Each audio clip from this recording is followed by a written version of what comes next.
239 An Introduction to God. Mitswah, Instructions. 5. Eduwth, Eternal Witness. The Mercy Seat. Yahowah's proclamations are often symbolic, painting a prophetic picture of what God is poised to provide.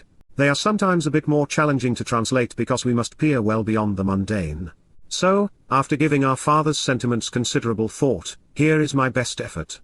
Moses consistently did, while Moshe asar, so the one who draws out acted upon and engaged in, kal imperfect, everything consistent with, Qara, that, which to show the way to the benefits of the relationship, asher, which to reveal the correct path to walk to get the greatest enjoyment out of life, Yahowah, a transliteration of Yahowah as instructed in his Torah, teaching regarding his higher existence, had instructed, tsawah, had directed, him, ethu. He acted and engaged, asar, he conducted himself and worked, kal perfect, honestly and correctly, ken, in a manner which was consistently right and truthful. Shemoth 40:16. And it came to be, Wahaya, in the beginning of the first month, Bar ha-Hadesh ha-Rishon, of the second year, Bar ha-Shana ha-Sheni, on the first, Bar Ekad, of the month, La ha-Hadesh, of the time of renewal, that the tabernacle, ha-Mishkan, shelter, tent, house, and dwelling, from to consider the implications of shaken, to settle down, camp out, abide, and reside, was 240 established, standing upright, was set up, arose, stood, and was confirmed. Shemoth, names, Exodus 40:17. Since Moses did as Yahowah instructed, to please our God, to enter his company, shouldn't we also carefully examine and thoughtfully consider God's Torah, instructions and then engage in a manner which is consistent with it? And in this regard, you'll note that Moses didn't go off and write a Talmud to argue or compete with God. Qara was deployed twice to reveal that Moses' response was consistent with the Torah, as opposed to being in absolute compliance with it. Moses lived as we are encouraged to live, which is not as a slave to the literal interpretation of every rule but, instead, as someone who reveres and capitalizes upon the intent of God's Torah, teaching, instruction, guidance, and direction. To use Yahowah's parlance, he made an honest effort. Asar, doing absolutely everything perfectly won't serve to please God, but it will drive you crazy. You become so self-absorbed, that you'd likely distance yourself from God. And that is the purpose of Qara, letting us know that a correct and honest appraisal of the Qara, symbolism is often the intent. This realization is indeed highlighted by the perspective provided by Qara, comparing, Shema, observing, and Asar, doing. If we diligently observe the Torah, we, like Daud, can be exonerated even when our behavior is less than compliant. And that is the purpose of Passover, unyeasted bread, firstborn children, the promise of the Shabat, trumpets, and reconciliations leading to shelters, perfecting the imperfect. Since we are human, and aren't capable of being perfect, we can count on God doing exactly what is required to cleanse us of our imperfections. 241 Yahowah's tabernacle is Qara, synonymous with Sukah Shelters, where we are invited to camp out with God. It represents God's idea of the perfect result, of a good time, which is to enjoy the company of his children. Moshe, stood up to raise up and established, took a stand to erect and affirm, the tabernacle, ha-Mishkan, that which is associated with the shelter, tent, house, and dwelling, from to consider the implications of shaken, to settle down, camp out, abide, and reside. He provided, Nathan, he gave us, accordingly, its foundation and upright pillar, Eden hue, its basis, footing, pedestal, central column, and overall structure, and he put its framework in place, Wasim Koresh hue, he examined, located, and set up its structural elements, its firm and solid slab and its reliable footing, beams, and planks. He provided, Nathan, he put in place, its crossbars and bolts, Bariak hue, the joists and doorposts, and raised, lifting up, erected, setting up, its structural columns, Amul hue, its support posts and upright pillars.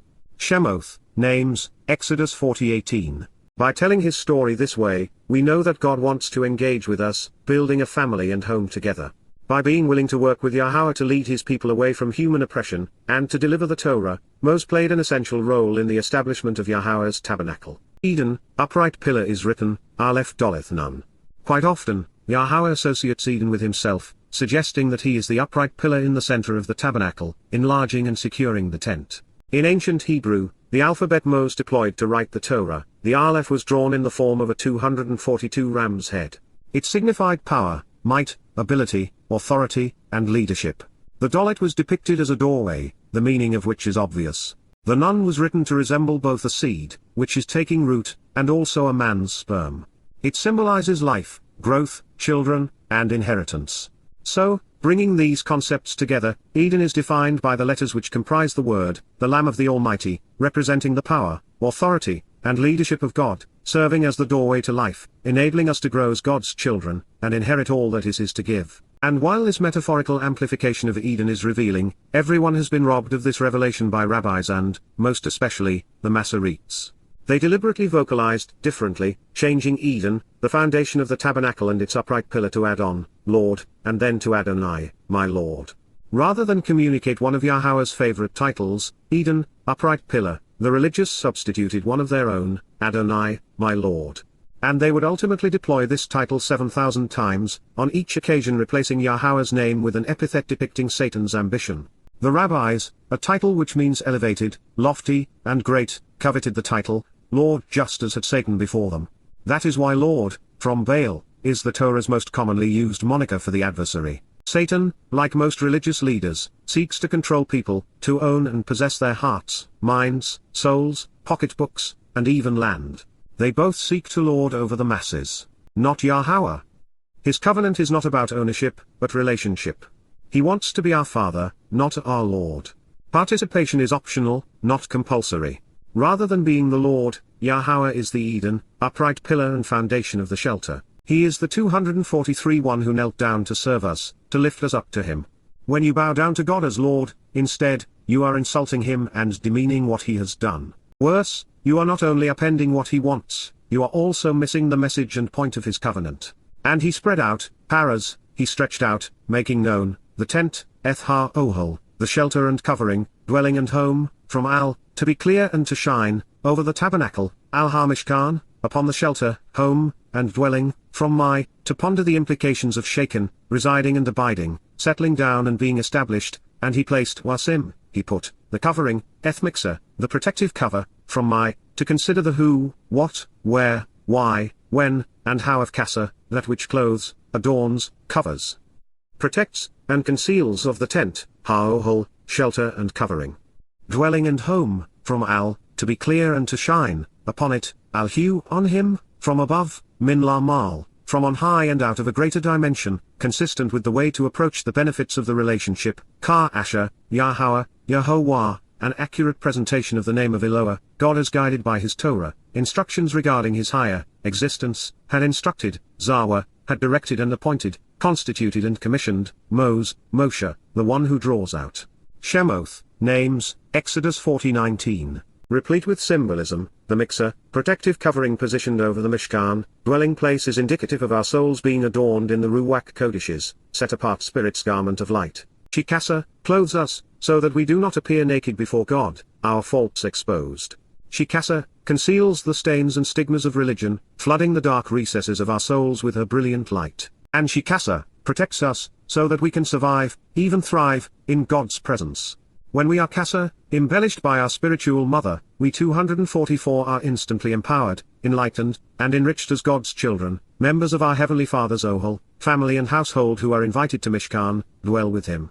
This is the message of the Torah. He received and grasped hold of, walakak, he obtained and accepted, kalim perfect, literally and with ongoing implications, and then, he placed, Nathan, he offered, gave, and provided, kalim perfect, the eternal witness and restoring testimony, Eduwth, the everlasting agreement, provisions to return, and reviving stipulations, from Yud, to return, be revived, and restored, alongside the ark, Aron, next to or inside the chest and container, from Ara, to gather in a harvest. And then, he installed, Sim, he set, the poles, Etharbad, the branches which separate and set apart, on the ark, Aron, upon the chest and container, from Ara, to gather as in a harvest. Next, he placed, Nathan, he offered, gave and provided, the mercy seat, Kaporeth, the reconciling covering and atoning lid which restores and resolves relationships, reuniting the parties to an agreement, from Kafir, to reconcile, atone, purge, and cover, to conciliate,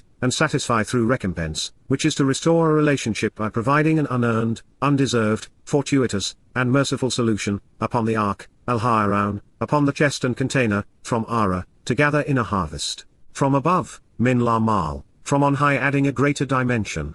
Shemoth, names, Exodus 40:20. The Eduwth, eternal witness and restoring testimony is the Torah. Eduwth is based upon ed, meaning witness, testimony, and evidence, and ad, that which is eternal, everlasting, and never-ending. Its root, 245 ood, speaks of the Torah's ability to return us to God revived and restored. Further, Yahowah's Eduwth, testimony is directly related to union and emunah, making it trustworthy and true, dependable and reliable, firm and upholding, nourishing and supporting. It is then based upon a man which, as a verb, means to trust and to rely, and as a noun conveys, that which is right and true, truthful and reliable. A man, and especially its Amen vocalization, has been usurped by the adversary to denote the most famous Egyptian god, Amen-Ra. We find it in the name of Tutankhamun. We also find it in Christian prayers, which conclude, "In the name of God we pray, Amen." In our quest to understand the Aroun, ark, some digging is required. On the surface, Aroun is a chest or container. Its root is ara, which means to pluck off and gather together in a harvest. If we were to consider the 6 words which follow Aroun, ark in our Hebrew lexicons, we would discover that Aroun is the light of yare. Then Arak is one who journeys to the light along Arak the way and the path to become Araz, firm and strong. Next, Arak describes living one's life so that it is Arak, prolonged. Moving in the other direction through the best Hebrew dictionaries, we find Aruma speaking of being raised up. The Aruka are healed and restored by being perfected in God's eyes. Further, only one letter separates Aharoun, representing the alternative and enlightened free will, from Aroun, ark. As we have learned, Aharoun is based upon, or, to desire, au, to choose and prefer, and or, light and enlightenment. And as such, we ought to consider all of these implications. 246 presented pictorially in ancient Hebrew, Aroun, ark reads. Reading right to left, the Aleph represents God leading and protecting his flock. The Rosh depicts an observant individual, looking, listening, and thinking. The Wa speaks of having one's home enlarged and secured. And the Nun is symbolic of the seed of life which takes root and grows as a child. Therefore, when we closely examine and carefully consider the protection and leadership God is providing, we grow up as his children in a secure home. As valuable as these insights are to us, they pale in comparison to understanding the basis of Kaporeth, the mercy seat. This accoutrement is the only reason the Aroun, ark exists. Kaporeth is a compound of Kafir and Eth, meaning that which pertains to reconciliation. Kafir then serves as the basis of Yom Kipurym, the Day of Reconciliations. And as we shall discover in the Mode, Appointments volume of Yada Yahowah, David, upon his return, will be preparing the Kaporeth, the mercy seat of the Aroun Barith, Ark of the Covenant in anticipation of Yisrael's return to Yahowah. Kafir means to reconcile and to pardon by purging and then covering. Yisrael will be forgiven when the people have the stench and stain of their religion purged from their systems. The reason Yahowah's restoring testimony, an eternal witness was placed alongside the Kaporeth, mercy seat of the Ark of the Covenant is so that we would recognize that Kipurym, reconciliations leads to Sukah, Shelters and to camping out with Yahowah. Further, in Dabarim, Deuteronomy 31:24-26, Yahowah affirms that his Eduwth is in fact his Torah, guidance. Then, Wa, it came to exist, Haya, it occurred, Kal imperfect, just as, Ka, Moshe, finished, Kala, concluded, Peel infinitive, demonstrably put into effect, 247 writing, Katab, inscribing using a written alphabet to communicate, Kal infinitive, the words, Eth Dabar, the message, accounts, and statements, of the Torah, teaching and guidance, Ha-Torah Ha-Joth, instructions and directions, from Toh, of the signed, written, and enduring Torah, way of treating people, Ta, giving us the means to explore, to seek, to find, and to choose Yara, the source from which instruction, teaching, guidance, and direction flow, that Tob, provides answers which facilitate our response, restoration, and return to that which is Tob, good, pleasing, beneficial, and right, and that which causes us to become acceptable and to endure, Tohora, purifying and cleansing us, Tor, so as to provide an opportunity to change our thinking, attitude, and direction, upon the written scroll, Al-Sefer, on the inscribed document designed to recount, relate, declare, and communicate, to the point of completing the eternal witness for them, Ad Tamam, perfectly finishing their restoring testimony, Dabarim 31:24, Moshe, one who draws out, directed, Wazawa, instructed, appointed, and commissioned, the Loi, Eth-Ha-Loi, those who join and unite, to lift up and carry, Nasa, to raise and bear, Yahowah, as directed in his Torah.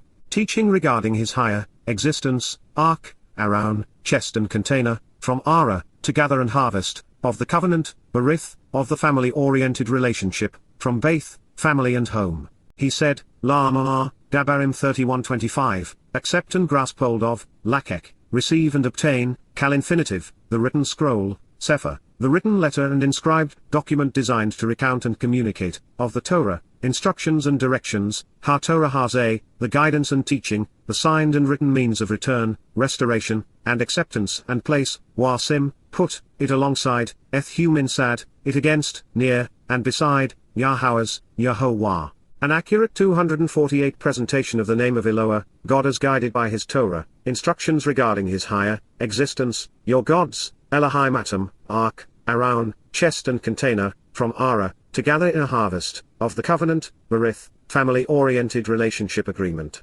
He will exist, higher, he is, there, sham, here and by name, with you, Otter, through the restoring witness and enduring testimony, the everlasting evidence and eternal record on how to return and be restored. Dabarim, words, Deuteronomy 31:26. The covenant's constitution was now complete. The words which comprise Yahowah's teaching and guidance had all been conveyed for us to examine and consider, and let's be clear, it was all in writing. There was no oral Torah. Further, there is an enduring and irrefutable connection between Yahowah's Torah, guidance and his Aron Berith, Ark of the Covenant. Without the Torah's instructions, the Ark is nothing more than a dated artifact and cultural curiosity. As we have learned, the Ark's association with the Torah and incorporation of the Kaporeth, mercy seat is what makes it an integral part of our redemption. Similarly, the Aron, Ark is instrumental in reconciling Yahweh's and Yisrael's relationship with Yahowah. Moreover, Yahowah's Torah, teaching is comprised of God's Eduwth, eternal witness and restoring testimony. And because it is enduring, nothing more will be added to it or replace it, nullifying the Talmud and New Testament. And because it is restoring, its instructions provide the means for us to participate in Yahowah's covenant relationship. The Torah teaches us that we are perfected during Mitswah when we come into the maternal presence of God's fiery light, whereby the 249 Ruach Kodesh, set-apart spirit adorns us in her garment of light, purging the darkness of religion from our presence. Best of all, when we look to the Torah, we will find God. He will always exist there for us. Yahowah is offering to restore our relationship with him. He is providing eternal life, perfection, and adoption into his covenant family. He is willing to enrich and empower his children such that they inherit all our Heavenly Father has to give, and all he is asking of us in return is to listen. What follows ranks high on my list of favorite pronouncements. The words and thoughts expressed by Moses in Dabarim, Deuteronomy 4 are insightful and inspiring, enlightening and empowering. By listening to him, and acting upon his advice, our lives are transformed. And now, Otter. So then, Yisrael, individuals who strive and struggle against the Almighty and those who engage and endure, with God, of your own free will, listen, Shama, choose to hear, receive the message, scribed in the imperative mood which expresses an exhortation whereby the audience is encouraged to choose on their own volition to listen and kalstem, literally, genuinely, and actually within the confines of the relationship, to God's, concerning the Almighty's clearly communicated and inscribed prescriptions of what we should do to be cut into the relationship, choq, engraved thoughts and recommendations regarding life and the appointments, and to God's, regarding the means to exercise good judgment to justly resolve disputes, mishpat, basis for sound decision 250 making and rational thought, from my, to consider the who, what, where, why, when, and how of shafot, thinking rationally and morally, which provide the benefits of the relationship, Asher, to reveal the way to get the greatest enjoyment out of life, which I, Anoki, learned about and I am teaching, Lamed, acquired the information which I am sharing by instructing, you, atom, so that you engage, Laasar, so that you act, Kal infinitive, a verbal noun which encourages a literal response, such that, Laman, for the reason, you will be restored to life and continue to live, Chair. Will have your life revived and preserved, restored, renewed, and nurtured, continuing to grow and flourish, scribed in the Kal stem, such that we interpret this literally and the imperfect conjugation, telling us that the benefits of restoration and life, prosperity and growth, will continue to unfold throughout the whole of time. You will return and enter, Wabo, you will arrive and be included, becoming an heir, Yarash, receiving as an inheritance, of the realm, Eres, the land, which Asher, Yahowah, the God, Elohim, of your fathers Abatam, is giving, Nathan, is offering and bestowing, to you, Atom. Dabarim, words, Deuteronomy 4:1. What a beautiful sentiment and wise counsel. According to Yahowah, those who listen to his choq, prescriptions for living mishpat, make educated and rational decisions to receive asher, the benefits of the relationship. And those who lamed, learn from the Torah, and then asar, act upon it, live forever. For the many Jews who wear the chai pendant necklace, this is what it is really about. God is not only inviting us to live with him in the promised land, but he is also offering the most extraordinary inheritance to his children. If you are a 251 Yisraelite or Yahud, this would be an opportune time to come back home. With these words, the myths of faith-based and works-based salvation schemes are rendered moot. There are things we must listen to and learn, study and decide upon, and then engage in for our lives to be restored. However, in this context, our actions are in response to what Yahowah has done and is offering, making our contributions irrelevant.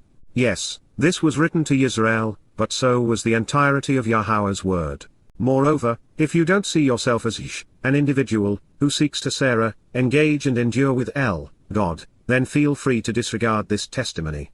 Further, if you are willing to limit occupying and inheriting the land after being restored to life to nothing more than a few people living a short while in a small desolate place surrounded by their mortal enemies, none of God's promises will mean much to you anyway. Adding a New Testament, or oral law would be a wholesale violation of the following instruction. You should not make a practice of adding, lo yazif, you should not actually join something else or continually conceive another version, kal imperfect, to the word, al-hadabar, upon the message and accounts, which, to show the way to the benefits of the relationship, asher, Anki, am instructing you, tsawah ethatam, I am offering as directions, appointing and constituting for you, and, you should not subtract, while lo gara, you should not habitually or continually reduce or diminish the relevance, kal imperfect, from it, min hu. Approach by observing, la shema, draw near by closely examining and carefully considering, kal infinitive 252, actually and demonstrably, the instructive conditions of the relationship, Mitswah, the directions and requirements, the precepts and terms of the covenant, from to consider the who, what, why, where, and when of tsawah, instructions and directions, of Yahowah, an accurate presentation of the name of Eloah, God as guided by his Torah, instructions regarding his higher existence, your God, Elohim Atom, which, to convey the correct path to get the most enjoyment out of life, Asher, Anki, am instructing you, tsawah ethatam, I am offering as directions, appointing and constituting for you. Dabarim, words, Deuteronomy 4:2. Yahowah has conveyed everything we require to attend his mikrei and engage in his berith. Only a fool would diminish the relevance of these instructions. It takes a special kind of arrogance to prioritize one's own words above God's, like Paul, Muhammad, and the rabbis have done. Every time a Christian quotes Paul and claims it to be the word of God, or a rabbi calls his God-forsaken Babylonian Talmud the Torah, I want to puke. It is as irrational as it is impudent, ignorant, arrogant, disrespectful, and presumptuous. In the previous statement, we were asked to listen to Yahowah's choq, prescriptions for living, mishpat, means to make good decisions, and lamed, sound teaching. And now we are encouraged to observe his Mitswah, instructive conditions of the relationship, and tsawah, directions. At this point, Moses reminds his audience that many among them were recently fooled by Baal, the Lord. You saw, you witnessed, with your own eyes, ein atom, and you perceived and understood, that which, Asher, Yahowah, a transliteration of Yahowah as instructed in his Torah, 253 teaching regarding his higher existence, did, asar, made happen at that time in his response, kal perfect, with, Baal power, the Lord of enlightenment and the Lord of the popular way, the master of commitment and the owner of the broad and open path, compelling and troublesome light, from Pol. Ordained and committed, working for and serving, wide open, broad, and gaping, and light, illumination, and enlightenment. For indeed, every, individual, who, Asher, relationally, walks, Pollock, travels in that direction, proceeds toward, and goes, kal perfect, following after any variation, another, similar, or the next, even western and subsequent version, of the Lord of enlightenment and the owner of the wide open and broad path, Baal power, the master of light and commitment, the compelling and troublesome light, from Pol, ordained and committed, working for and serving, wide open, broad, and gaping, and light, illumination, and enlightenment, Yahowah, God's name transliterated as guided by his Torah, instructions on his higher existence, your God, Elohim Otter, will bring them to naught and will annihilate them, Shamid Hu, will destroy and demolish him, wiping him out and decimating him, exterminating him such that he perishes, ceasing to exist after death, from your midst, Minkirebotta. Dabarim, words, Deuteronomy 4:3. This shatters the myth that Yahowah does not care what someone calls him. It demonstrates that God is not all-loving and accepting, or that he wants to forgive everyone. Clearly, there are not many paths to God. Baal is the Hebrew word for Lord. It is most often used in association with Satan, the adversary. Baal, Lord, describes Satan's ambition, which is not only to lord over the Most High but also to own, possess, and 254 control humankind. Those worshipping the Lord are unwittingly paying homage to Satan. In this regard, let's dispel a persistent myth. Satan does not want to be known or worshipped as the adversary. He despises the title Satan as much as he craves being the Lord. He wants to be perceived as God, not the devil. And the only way this can occur is when Satan becomes the lord of religion, particularly Judaism, Christianity, Islam, and the lord of progressives. Power is a compound of two Hebrew words. Since or means light, we have been given a vital clue regarding Satan's appearance and strategy. The prefix par is from par, which means wide open and broad, and palm, which means to persistently compel, to beat and push in a disturbing and troubling direction, causing someone to ultimately par, groan and scream. Satan is a spiritual being, and thus, like all spirits, the adversary resembles light. He appeared as a flash of light, as he was being cast out of heaven, and Paul, who admits to being demon-possessed and controlled by one of Satan's messengers in 2 Corinthians, and thus was well acquainted with the devil, reported his first sighting as a flash of light on the road to Damascus. This realization is further underscored by Baal holding a thunderbolt and by the fact that Zeus and Jupiter were similarly festooned. Moreover, solar images, such as steeples and obelisks, halos and wreaths, rays of light and golden discs, even stars, are pervasive throughout the vast array of religions, particularly Christianity. Similarly, equinox and solstice festivals, such as Easter and Christmas, are commonly celebrated as the faithful worship their god on Sunday mornings. Returning to Baal power, the Lord of Enlightenment and the popular way for a moment, we find that the qualifiers used to distinguish and identify this depiction of 255 hectares, Satan, the adversary, are interesting. The Lord of Light is compelling compliance, which is a common thread among religious and political schemes. His ways are particularly broad and wide open, which explains why man's institutions are so numerous, accepting, and popular. With awe, light rendered as enlightenment, we find secular humanists and progressives under Satan's spell. These universally irrational individuals share many common beliefs, most of which are untrue. These include the Black Lives Matter conspiracy of institutional racism, the environmental myth of man-made global warming, climate change, and the socialist propaganda of punishing success and rewarding failure through the redistribution of wealth. Throughout this introduction to God, you will be shown evidence from Yah's word which proves that most human souls cease to exist at the end of their mortal lives. The souls of those who follow after the lords of religion and enlightenment will be destroyed, fading into oblivion. This may sound harsh, but it's not. It's not a penalty or a punishment. While hell exists, it is reserved for those who promote the Lord and enlightenment, not for their victims. God did not say, "Obey me or I will see to it that you are punished forever in hell." Such a spirit would be sadistic. Therefore, the religions of Christianity and Islam, which promote this myth, are wrong. The vast preponderance of human souls simply ceases to exist after death. For those who were deceived, there is no eternal life in heaven or hell.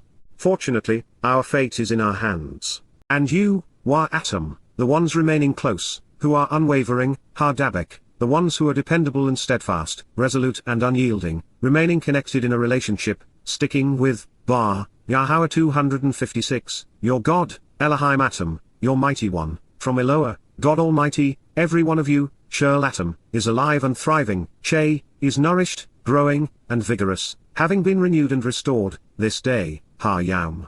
Dabarim, words, Deuteronomy 4:4. We are nourished and flourish when we are unwavering in our relationship and remain close to Yah. God wants us to live and to grow. If this does not occur, it is because we have interfered with his intent somewhere along the way. His purpose and message are consistent.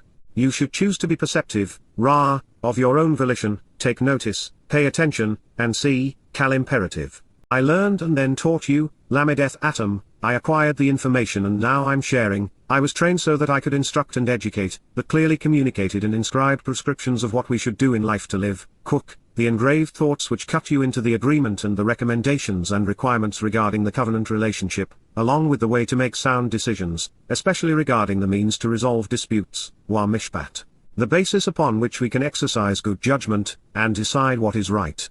This was in the manner in which, Asher, which is consistent with the way to get the most out of life, Yahowah, as directed in his Torah, teaching regarding his higher existence, my God, Elohim Eni, my mighty one, from Eloah, God Almighty, instructed me, Zawah Eni, guided and directed me, to engage and act, La'asar, to do, celebrate, enacted, and instituted, accordingly, Ken, thereafter, in the innermost part, Bar Kireb, within the midst, of the realm, Eres, the land, which, as a result of the relationship, Asher, you are entering, Atom Bo Sham, are 257 returning to and being included within, as an inheritance, La Yarash High, as an heir. Dabarim, words, Deuteronomy 4:5. We approach God and receive the benefits of the relationship by being perceptive. This means that we do not come to Him through religion, faith, charitable contributions, or works. The process is as it should be, we learn from the Torah and teach others such that the covenant family grows and matures. Then we capitalize upon Yahowah's instructions, engaging in the relationship in a manner which is consistent with His guidance. When this occurs, in this way and in this order, we are invited to live with God in the promised land. And if that were not enough, we become heirs to the universe, inheriting everything. Moses learned and taught the Torah, recognizing that it not only restores and prolongs our lives but, also, that observing it makes us wise, improves our ability to think, and enhances our perspective. You should be observant, Shema, you should closely examine and carefully consider while the opportunity exists, Perfect, and then you should engage, Sar, so that you can act, Perfect, because surely, this, Ken High, instruction and experience will make you intelligent and wise, choq atom, teaching will facilitate your capacity to think properly and be effective and prudent, such that you are discerning and understand, bina atom, and so that you make the proper connections to perceive thoughtful insights, deliberate upon and cogitate the data received judgmentally to process information properly to respond morally and rationally. Consequently, the family will perceive, la ein ha-am, from the perspective of the people and in the sight of the nation, the benefits of the relationship, Asher, the 258 proper path to walk to get the most out of life, as they consistently and ardently listen, Shama, by hearing, Kal imperfect paragogic none, literally and genuinely, consistently and continually, enthusiastically and emphatically listening. To all of these clearly communicated thoughts and prescriptions regarding everything that should be done to get the most out of life, including being cut into the relationship and receiving a share of the inscribed allotment, to each of the engraved requirements regarding what has been appointed to receive a portion, from chekek, to cut in, to inscribe, to engrave, and to portray something which has been prescribed. And then, they will say, Wa Amar, they will convey and claim at the appropriate time, Perfect, genuinely declare at a moment in time, this family, these people and this nation, is uniquely and especially, is distinctly and singularly, prudent, intelligent, learned, and wise, choq, educated and experienced, well-schooled and properly instructed, ethical and competent, and the understanding and insights, bini, such that the discernment from being diligent, the instruction derived from comprehension, and the thinking based upon making intelligent and reasoned connections, distinguishing right from wrong while separating truth from deceptions, nephal participle masculine singular absolute, because the Gawi is actively and demonstrably discerning, he determines insights which, when shared, encourage understanding in others, of this especially valuable and intensely verbal Gawi, man of a different ethnicity who grows through amplification are great, Gawi Gadol Hazeh, of this important individual from another nation who seeks to magnify and encourage growth, of the distinguished and often loud Gentile, this man who is not Jewish, is worthy. Dabarim, words, Deuteronomy 4:6. 259 Yahowah does not ask us to be religious or demean those who are not, unlike the rabbis. Yahowah does not tell us to believe or to obey, either, further distinguishing him from those who claim his authority. Yahowah does not ask for money or seek to control any part of our lives, as opposed to every aspect of it in Judaism.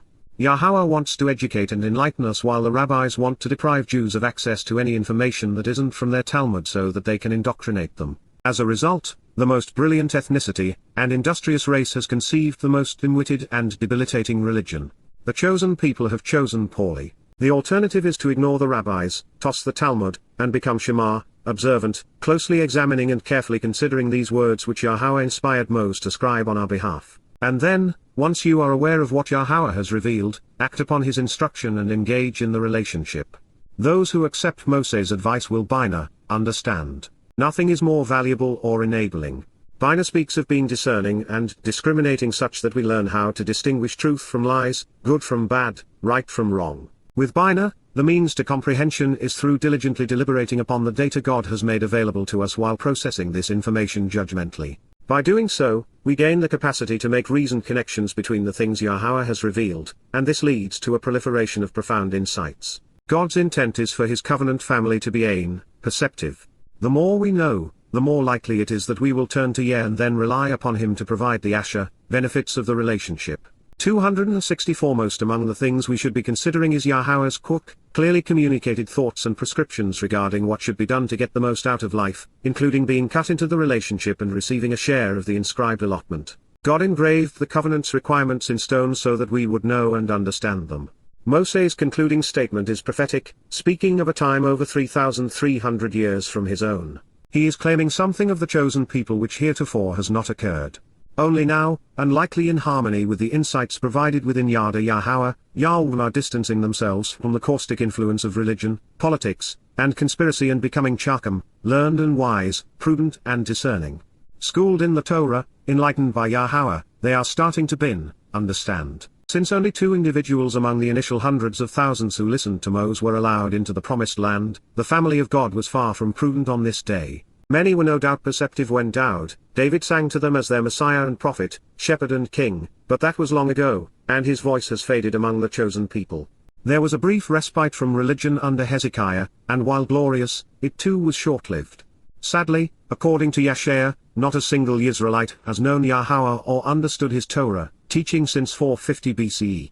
Despondent over this result, Yeshaya devoted the 11th chapter of his prophetic revelation to the Gawi, non-Yisraelite whose amplification of God's testimony, profound insights, and vociferous commentary that the Ruach, Spirit would inspire to reintroduce Yahweh's name and call his people home. 261 Therefore, we are witnessing God's family becoming especially learned and wise, growing in understanding, as a result of the valuable insights the Gawi has gleaned on their behalf through the amplification of Yahweh's Torah, guidance. By comparison, indeed by contrast, where is there, who else has, a person from a different race and place, Gawi, a non-Yisraelite, whose voice is as loud or whose message regarding the benefits of the relationship is as extensive or intense, Gadal Asher, whose amplifications pertaining to the correct way to walk to get the most out of life are as empowering and valuable, as is concerning the imminent approach of God and developing a close, personal relationship with him, with Lahu Elohim Karob Elhu. As a result, accordingly, Yahowah, written as directed by his Torah, teaching, our God, Elohim and Aknu, is with every one of us, Varshel and Aknu, is in all of us, who call upon him, Qara Elhu, who summon him and are called out by him, inviting and greeting him, welcoming him by reading and reciting his proclamations. Dabarim, words, Deuteronomy 4:7. Gawi, non-Yisraelite, which designates someone as being from a different race or place, is commonly rendered as nation in this statement by religious translators. However, Israel is not comprised of Gawim, and it was not a nation on this day. In fact, no one in Moses' audience would ever comprise one. Further, shortly after Israel formed into a country under Daud, the people became so much like the surrounding Gawim, they became easy prey and were hauled off into slavery by the Assyrians, becoming known as the Lost Tribes. And even now, following the Holocaust, when Israel was declared a country again in 1948, there still isn't a person among them who calls upon Yahweh's name. Therefore, Gawi Gadal 262 cannot be translated as a great nation, especially in this context. Recognizing this, we are left to render Gawi by its customary and principal meaning, which is an individual from a different race and place, a non-Yisraelite, commonly known as a Gentile. In this statement, as is the case in the previous one, and will be in the next, Gawi is masculine singular. A positive reference to a Gawi is such an anomaly that we would be wise to be attentive when it occurs. There just aren't very many Gentiles addressed favorably in the Torah or prophets because the preponderance are uncouth from God's perspective, with an irritating propensity to be religious, political, and conspiratorial, and as a result torturously abusive to his people. Typically, they are to be avoided rather than acknowledged. If the paranoid xenophobia of the rabbis has affected your thinking to the point that learning something about God from a Gawi seems incredulous, keep in mind how frustrating it had to be for Yahweh to deploy a Gawi to educate and enlighten Yisrael, especially since Yisraelites were chosen for this role. And yet, there were no Yahweh Jews willing to acknowledge his name, much less proclaim it. There were none willing to listen to him, or observe his Torah, much less share his teaching and guidance. While the mission for which this Gawi was chosen is important, indeed vital, He is not Gadol, great. His voice is loud, his words are many, and he is intensely devoted to the extensive use of amplification. Moreover, he is here serving you because of Asher, the word which was mistranslated by every Bible publisher in Shamuel, 2 Samuel 7:14. Rendered accurately and completely, Asher defines the non-Yisraelites' mission, to reveal the correct path to walk to receive the benefits of the relationship, and 263 to get the greatest joy out of life. If this sounds good to you, let your eyes feast upon the truth. What you will continue to discover is that the Gawi is focused on helping you develop a close, personal relationship with Yahowah prior to God's imminent approach. If you follow his quest through words, dimensions and time, you will be welcomed into the Almighty's home with open arms. Qara is the star of this show. This is because Yisraelites will Qara you, invite God into their lives, call upon him, and greet him by reading and reciting his testimony. During Yom Kipurym circa year 6000 year, may you be among them. Most of those who claim that God is with us are mistaken. Our goal should be to be with God, to approach him on his terms, so that we can enjoy a close personal covenant relationship with him. We should strive to conform to him, rather than strive to change God so that he conforms to some religious or political interpretation. Of course, the one and only place to find these directions is in Yahowah's Torah.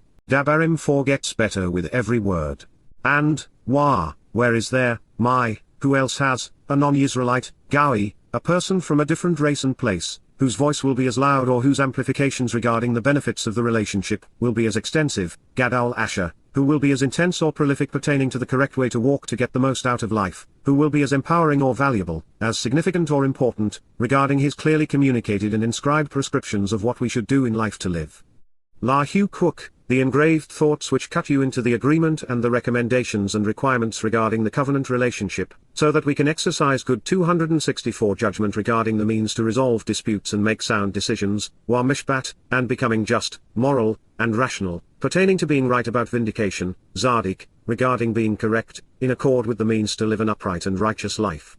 Such that it is consistent with, in harmony with and according to, every aspect, all, of this Torah, guidance, Torah zo'th, of this teaching, instruction, and direction, this signed, written, and enduring means to search for, find, and choose the guidance which provides answers which facilitate our restoration and return, which are good, beneficial, and right, even purifying and cleansing, thereby giving us the opportunity and means to change our thinking, attitude, and direction to one which is more fortuitous and beneficial, which, to show the way to the benefits of the relationship, Asher, I am bestowing and placing, Anoki Nathan, I am giving and providing, before you, Lapana Atom, in front of you, this day, Yom. Dabarim, words, Deuteronomy 4:8. The Gawi's extensive amplifications of God's voice are focused upon his clearly communicated and inscribed prescriptions of what we should do in life to live. His goal is for you to be sufficiently informed regarding the conditions of the covenant so that you can mishpat, exercise good judgment and decide in favor of Zadik, being right with God, and thus vindicated. Rather than misconstrue and misappropriate the Torah to such an extent that it is replaced with volumes of Talmud and Mishnah, this Gawi is devoted to providing a more complete and accurate translation of Yahowah's Torah so that our lives come to reflect his teaching and guidance. The Torah is Yahowah's gift to us. It is his Torah which Asher reveals the correct path to walk to receive the benefits of the relationship. 265 You may take issue with aspects of the Torah. You may quibble with the means God has established to resolve disputes and achieve justice. You may want him to be more inclusive and accepting, even multicultural. You may even prefer him to be more explicit, with a plethora of rules and commandments to obey. That is your choice. But don't expect a positive response from Yahowah should you advocate an alternative, as is the case with Judaism and Christianity. With Twistians, this sorry state of affairs exists because Paul took issue with the Torah in his letters. And unfortunately, Christians have been conditioned to believe him rather than trust Yahowah's witness. As such, among believers, the Torah is no longer considered Zadik, correct or vindicating. But how is it that a religion which claims the Torah was inspired by their God opposes the view articulated here by Moses? Or should you be Jewish, are you of the belief that men know better and are more effective communicators than God? Otherwise, why complicate your life with 1,000 restrictive rules on kosher when Yahowah has none? Why make a religion of doing nothing on the Shabat, depriving oneself of access to the internet, electronic devices, even a light switch, such that you restrict your education and growth? In fact, why be religious when God is so overtly opposed to it? In his next statement, Moses' instruction is to be especially concerned about our nefesh, soul, not our body or spirit. As we shall discover, our soul is all that matters to Yahowah and, therefore, should be what matters most to us. There will be no bodies in heaven, as they would be a liability. Further, there are many spirits, most good, some bad. And even then, those spirits are not our spirit, but either God's or one of Satan's that is now associating with us. 266 Providing a glimpse into this realm, we find, exclusively without exception, Rak, be observant, Shema, of your own volition and for your benefit, closely examining and carefully considering, Nephil imperative, as your goal, La Otter, and choose to pay very close attention to your soul, Wa Shema Nipesh Otter Maud, be observant and circumspect to the greatest extent possible regarding your individual consciousness, the essence of your life which gives you the capacity to observe and respond, Kal imperative, lest you forget or overlook, Pen Shaker, so that you do not misappropriate or dismiss, the words, Ethha Daberim, which you have seen with your eyes, Asherah Ein Otter. Otherwise, Wa Pen, they will depart and be removed, Sur, will be withdrawn and retracted, Kal imperfect, from your heart and thinking, Min Lab Otter, from your capacity to exercise good judgment, the rest of your life, Shirl Yam Che Otter. Make them known, Wa Yada Hem, reveal them, to your children and to your children's children, La Ben Otter Wa La Ben Ben Otter. Dabarim, words, Deuteronomy 4:9. The Dabarim, words we are being advised to observe are those set before us by Moses. You will find all of them in the Torah today. Now that the offer has been made, the fate of our soul depends upon our response. If you were to ask a religious Christian or Jew to list the 5 requirements and 5 benefits of the covenant, or how we know them to be so, few, if any, would know the answers. If you were to ask the faithful to name each of Yahowah's 7 Mod Mikrei and explain the purpose of each, fewer than 1 in a million would be correct. If you ask an Orthodox Jew or Christian to 267 pronounce our Creator's name and address its merit, I don't suspect that any would get either right. And yet, these are the basic fundamentals of the Torah's choq and the means to mishpat. I share this exercise with you to prove Moshe's point. The truth is so far removed from the religious, even asking these questions will make them uncomfortable and agitated. Just as the single most important thing our Heavenly Father could do for us was to reveal His Torah, the most important thing we can do for our children is to share it with them. This known, should we want to align our inclinations with God's, we should Shema Torah and then Yada, reveal what we have come to know with our children. When we are diligent in this way, and scrutinize the Torah, we will find God. And if we follow this advice, no one will ever be able to lead us away from Him. Since this is one of the many places where keeping becomes an irrational rendering of Shema, let's delve into the etymology of the word. I want to do this now, and again later, because Shema is so commonly presented as keep in English Bible translations that the vast preponderance of people has come to see the God of the Old Testament demanding that we must comply with a long list of laws. That is how most people react to the phrase, Torah observant. And yet, Shema only means keep in the sense of keeping your eyes open, keeping something within the field of your vision, and keeping focused and alert. Examining Hebrew lexicons for terms which share the same SHM root, we discover that every word related to Shema speaks of observing, of watching, of being a watchman, of keeping one's eyelids open so as to be vigilant, and of being on one's guard, acting as a guardian to protect oneself and one's loved ones. Watchmen and 268 guards who have their eyes closed, who are not observant, are useless. But there is more. Also sharing the SHM root of Shema, similar words convey the idea of receiving and processing information which is being communicated to us. These terms suggest that, while the resource may be challenging to understand, it is nonetheless being made known to those who are observant. These SHM-based words speak of a message, of news, of information which is being proclaimed.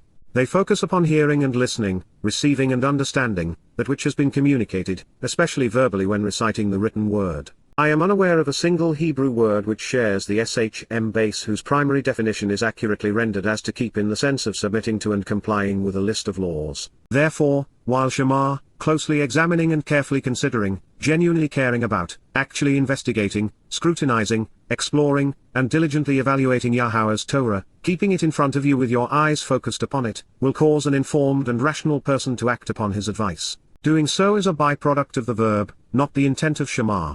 It is focused on looking and considering, not doing or keeping.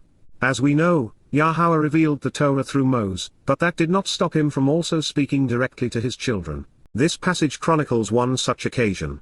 That day, Yam, you were present, standing, Asher Amod, you were upright and on your feet in attendance, before, La Panna, in the presence of and facing the appearance of, Yahowah, Yahowah, the proper pronunciation of Yahowah, our Eloah, God has directed in His Torah, teaching regarding his Hayah 269, existence and our Shalom, restoration, your God, Elohim Otter, in, bar, korib, knife's edge for cutting and separating, sharp engraving tool, hot and desolate, wherein, bar, Yahowah, said to me, Amar el Eni, summon and gather, kahal, call together, collect, and assemble, hyphal imperative, acting on God's implement by choice, the family, eth-ha-am, the people who are related, so that I can have them hear, wa-shamahem, so that I may have them listen to, my words, eth-dabarim eni, so that, asher, they will learn, lamed, they will receive an education and instruction, being taught, to respect, la yare, admire, value, and accompany me, eth-eni, all of the days which, shurl ha-yamim asher, they will live, hemche, exist, on the earth, al-ha-adama, upon the ground and soil, speaking of the material realm, and so that they might teach their children, wa-eth ben-hem lamed, share this information with and educate their sons. Dabarim, words, Deuteronomy 4:10. Yahowah wants us to learn about him because he knows that when we come to know him, we will yare, respect and admire him. This will then cause us to want to be with him as well as rely upon him to make it possible. Korib is a provocative choice of names. And while it is typically translated as desolate, which would be dry and lifeless, this aspect of the word is in contrast to the richness of life Yahowah is offering. Equally important, since Korib is a cutting and engraving tool, it speaks of the tablets Yahowah etched in this place. Also, as a knife's edge, this razor-sharp summit is prophetic of the covenant cut with Yisrael. It should also be noted that, while Yahowah wanted to speak directly with those he had rescued, and did, they did not like the sound of his voice. The Yisraelites actually asked God to stop speaking to them. And this could not 270 have been a result of being intimidated because those who were gathered before Yahowah were all amod, standing upright on their feet in his presence. They did not bow down, nor should we. Like a teacher asking those gathered in the back to come forward, Yahowah requested, please approach and come near, wa karab, advance and come forward, standing, amod, be present and upright, at the base of, Takath, the mountain, ha. All the while, wa, the mountain, ha, was illuminated and ablaze, bar, was burning, with fire, ha esh, in light and radiant energy, as an enduring witness reaching up as high as, ad, providing testimony regarding eternity and beyond, the heart, lab, the midst and thoughts of the heavens, hashamim, the universe and the spiritual abode of God, the illumination diminished, choq, darkened and obscured, by a cloud, anan, condensed water vapor sufficiently dense to reduce visibility, and, wa, a very dense obscuring phenomenon, arafal, a mass of particles in the atmosphere which block most of the available light. Dabarim, words, Deuteronomy 4:11. Karab, approach and come near is the operative verb used throughout the Mikra. Yahowah requests that we respond to his invitations to be called out and meet by coming into the presence of the Isha, feminine manifestation of his fiery light. This is symbolic of approaching the Ruach Kodesh, set-apart spirit, our Malika, spiritual mother, so that Yahowah can make us immortal, perfect and adopt us, empower and enrich us, while enlightening and protecting us. The purpose of the Torah is to present the means for us to approach God. We do so by walking to him through the Mikra, not by crawling on our knees in religious 271 devotion. So, while Yahowah wants us to stand upright beside him, he knows that, until such time as we are enveloped in his spirit and restored, the overwhelming power of his presence would intimidate us and might even incinerate us. And that is why this diminished manifestation of his glory was partly concealed by the obscuring phenomenon. We have covered this previously, but it bears repeating. There are many reasons why Yahowah's presence is associated with fire. First, fire is a burning and blazing source of light, revealing that spiritual beings, like Yahowah, are akin to light. That is to say, they are energy-based, which means that they are vastly more powerful and energetic than we are as material beings. Light, like a spirit, is eternal in time and is able to travel vast distances in every dimension. Second, fire transforms decaying organic matter into energy and light. This is symbolic of Yahowah using his Mikra to change, empower, and enlighten people who are dying and flawed into perfect and eternal spiritual beings. Third, the light of a fire eliminates the darkness. Enveloped within it, we are safer and more confident. Fourth, fire lived within the heart of a home. It provided warmth, making us more comfortable. And with its light, the time was extended so that we could share with our families and be observant. Fifth, fire was and is still used to cook our food, making the meals better tasting, healthier, and safer. And we use fire to purify water, removing the pathogens which would otherwise sicken us. Sixth, fires stoked crucibles. Within them, metals were refined, separating that which was precious and valuable from the dross. 272 7th. Fire is beautiful, as anyone who has built a campfire is aware. The flames swirl and dance. The blaze will crackle and pop. The smoke can be wonderfully aromatic and soothing, and it is alluring, drawing everyone in, creating a sense of togetherness. As we press forward, it may be of assistance for you to know that the conjunction, wa, and, found at the beginning of most sentences can be rendered in many different ways, although it isn't always designed to be spoken or read. In a language without capitalization or punctuation, more often than not, the prefix was used to designate the beginning of an additional, and related, thought. Also, regarding translation techniques, while El is the Hebrew title for God along with the elongated Eloah and the plural Elohim, it can also serve as the preposition to. Likewise, Al, which is nothing more than a different vocalization of the letters, Aleph lamed, is both almighty and serves as the preposition on or above. Therefore, there are opportunities within these translations to provide both options. Additionally, eth is usually untranslated but can mean with or against, pertaining to or among, associated with or accordingly. As a reminder, while many Hebrew words are prefixed and suffixed with prepositions and pronouns, I have chosen to transliterate the most basic form of these words within the parentheses so that you are able to ascertain the validity of these renderings using your own or online Hebrew dictionaries and lexicons, where Hebrew words are only presented in their most generic forms. While Yahowah uses light, and thus the appearance of fire, to convey his presence and nature, words have always been his most revealing and enduring symbols. Then, Wa, Yahowah, Yahowah, an accurate presentation of the name of Eloah, God as guided by 273 his Torah, instructions regarding his higher existence, spoke the word, Dabar, communicated the message, as God to you, El, from, Min, the midst, Talk, the center, of the fire, Ha-esh, radiant energy and light, the sound, Kaul, audible nature and sound waves, of the words, Dabarim you heard, Atam Shama, you listened to, but, Wa, you did not see, Ein Atam Ra, you did not view, perceive, or witness, a visual form, Tamuna, an image, likeness, representation, or material manifestation, an embodiment or similitude, only, Zula, exclusively, the voice, Kaul, sound. Dabarim, words, Deuteronomy 4:12. It's time for Captain Obvious to clear away the world's collective blindness regarding the word of God. Unless it is presented as it is here in Yahowah's name, the resulting rendering is inaccurate, misleading, and misappropriated. This deliberate, conspicuous, and prolific alteration invalidates and permeates every Bible translation, from the Jewish Publication Society to the King James Version, from the New American Standard Bible to the New International Version, from the New Revised Standard Version to the New Living Translation. They are all deliberately depriving their readers of the single most important realization: these are Yahowah's words. And let's lay blame where it is deserved. The chosen people have chosen to revere the Babylonian Talmud over and above Yahowah's Torah.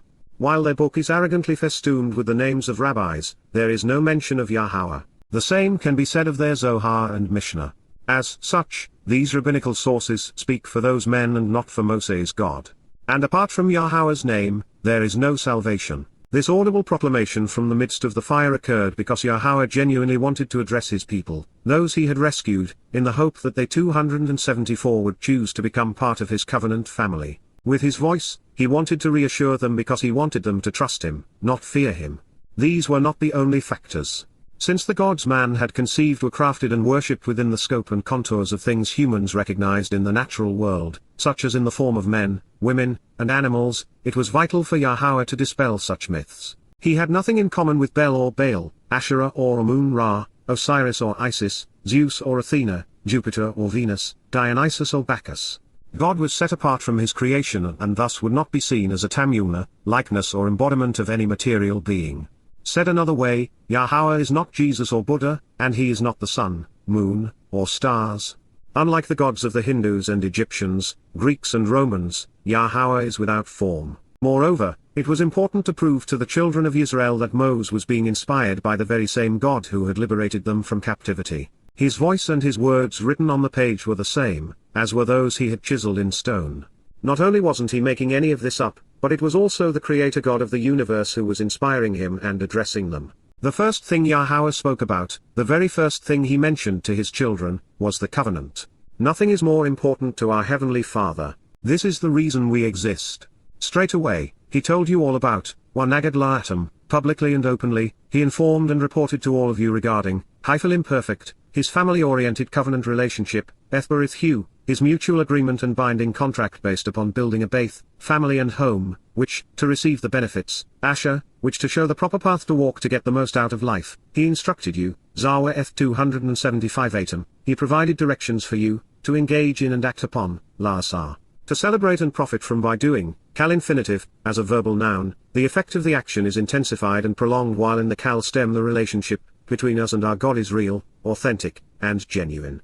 The 10 statements, Isira ha-dabarim, the enriching words, from Ashar, enriching and Dabar, words, statements, counsel, communication, and answers, he wrote them, Wakatabhem, he inscribed and engraved them in writing, communicating using an alphabet, on 2 tablets of stone, al-Shanaim Luvak Eben, upon a pair of plates comprised of rock, from Shinar, to change, repair, and transform, Luak, to glisten, and Banar, to build and establish a family or home. Dabarim, words, Deuteronomy 4:13. This confirms what we surmised. According to God, the covenant is explained in the 10 statements which were written on the 2 tablets. By observing them, we learn about the relationship, and how to participate in it, and that provides an entirely different perspective from which to examine and consider what God wrote. As we now know, having devoted the first 3 chapters of this volume of an introduction to God to words Yahowah inscribed on the 2 tablets of stone, these are comprised of 3 summary statements followed by 7 specific instructions. The message on the first tablet introduces the covenant relationship, and as such, it serves as an overview of God's purpose and plan. 7 specific instructions are then delineated on the second tablet, where they follow Yahowah's universal 1, representing God, plus 6 representing mankind, formula. The Shabat illustration is unique among the 7 because it provides the framework to understand the timing and nature of God's plan. 276 So, Yahowah, a transliteration of Yahowah as instructed in his Torah, teaching regarding his higher existence, instructed and guided me accordingly, Ethenizawa, directed and authorized me, enjoined and appointed me, at, bar, or in, this time, ha-eth, this season, occasion, and place on the calendar, the chi, ha-hi, speaking of the set-apart spirit, our spiritual mother and counselor, would teach, la lamed, would provide the required information to instruct and educate you regarding, ethatom. The clearly communicated and inscribed prescriptions of what to do in life to live, la hu coq, the engraved thoughts which cut you into the agreement and the recommendations and requirements regarding the covenant relationship, and how to exercise good judgment regarding the means to resolve disputes and make sound decisions, wa mishpat, and to become just, moral, and rational, so that you act upon them, la sa'hem, so that you can engage in them and profit from them, in the land, baha eres, within the realm, which because of the relationship, Asher, you are being led toward and will be crossing into, passing over, Atamob Hashem, the Yarden, to descend, commonly transliterated Jordan, found in the Deus, not the mount, as your inheritance, la yarash high, as your gift as an heir. Dabarim, words, Deuteronomy 4:14. Yahowah is the Zawah, sponsor of the cook and the mishpat. We should take them both seriously. Obar, to pass over is the verb which explains Pesach, Passover. In this case, the Yisraelites would be crossing over the Jordan and entering the promised land. And in the case with the Mikra of Pesach, we pass over death as we become God's children and enter his heavenly home. This is actually communicated through the reference to Yarden, to descend, on Pesach, by looking up to Yah we avoid going down. 277 Yahowah underscores the importance of our Nefesh, soul in the next statement. God's concern is based upon mankind's propensity to create religious icons and then worship them. He specifically lists creating male and female statues and is overtly denouncing both crucifixes and the Madonna and child. Yahowah says that the consequence of such behavior is shakath, corrupting and destructive, and that it will lead many past the grave to shakath, incarceration in the pit. In this light, we find God initiating this pronouncement by telling us not to be enticed by, or bow down to, the sun, moon, or stars. And yet, most every important aspect of Christianity is sun-based, Islam is moon-based, and secular humanism is star-based. In secular humanism, humans are the residue of the stars as they provide all of the elements of the universe as well as the essence of life. And the symbol of Judaism has become the Star of David, an image which has nothing to do with Daud, and everything to do with the religious impostor Akiba foisted upon his people. So, God is speaking directly to the religious and the political when he advises us not to make replicas of men, women, birds, fish, reptiles, the sun, or the moon. Therefore, be very observant and remain resolutely focused, Shema Maud, diligently and closely examine and carefully and systematically consider, upon that which pertains to your souls, la nipesh atom, with respect to your consciousness, your unique persona. Be aware, ky, you did not see, lo ra, you did not perceive or witness, any image or form, shel tamuna, anything resembling a physical appearance, during the day, bar yam, Yahowah, Yahowah, spoke, debar, communicated the word, as God to you, el atom, in Korib, knife's edge for cutting and 278 separating, sharp engraving tool, hot and desolate, from the midst of the fire, min torah. Otherwise, pen, you would be corrupted, shaketh, you will be spoiled and decay to the extent of being cast off and destroyed, ultimately exterminated, hyphal imperfect paragogic none, by making for yourselves, atom, and you will conceive and perform on behalf of, an object of worship, pazel, an idolatrous image, in the form of, tamuna, resembling, a variety of shapes and types, semel, figurines, statues, images, likenesses, and idols, replicating, tabneth, patterned after, modeling, or representing, male or female human forms, zakar nakabar, Dabarim 4:16, representing, tabneth, patterned after, modeling, or replicating, a wide spectrum of life forms, shel behema, which are on the earth, asher baha eres patterned after, tabneth, replicating, modeling, or representing, an array of winged birds which fly in the sky, shel tzipur kanaf asher yuk baha shamim, Dabarim 4:17, imitating, tabneth, duplicating, reproducing, or representing, many which crawl or creep, shel bar ramas, along the ground, baha adama, or patterned after, tabneth, replicating, modeling, or representing, numerous kinds of fish, shel dagger, which are in the water below the level of the earth, asher baha mem minha takath laha eres.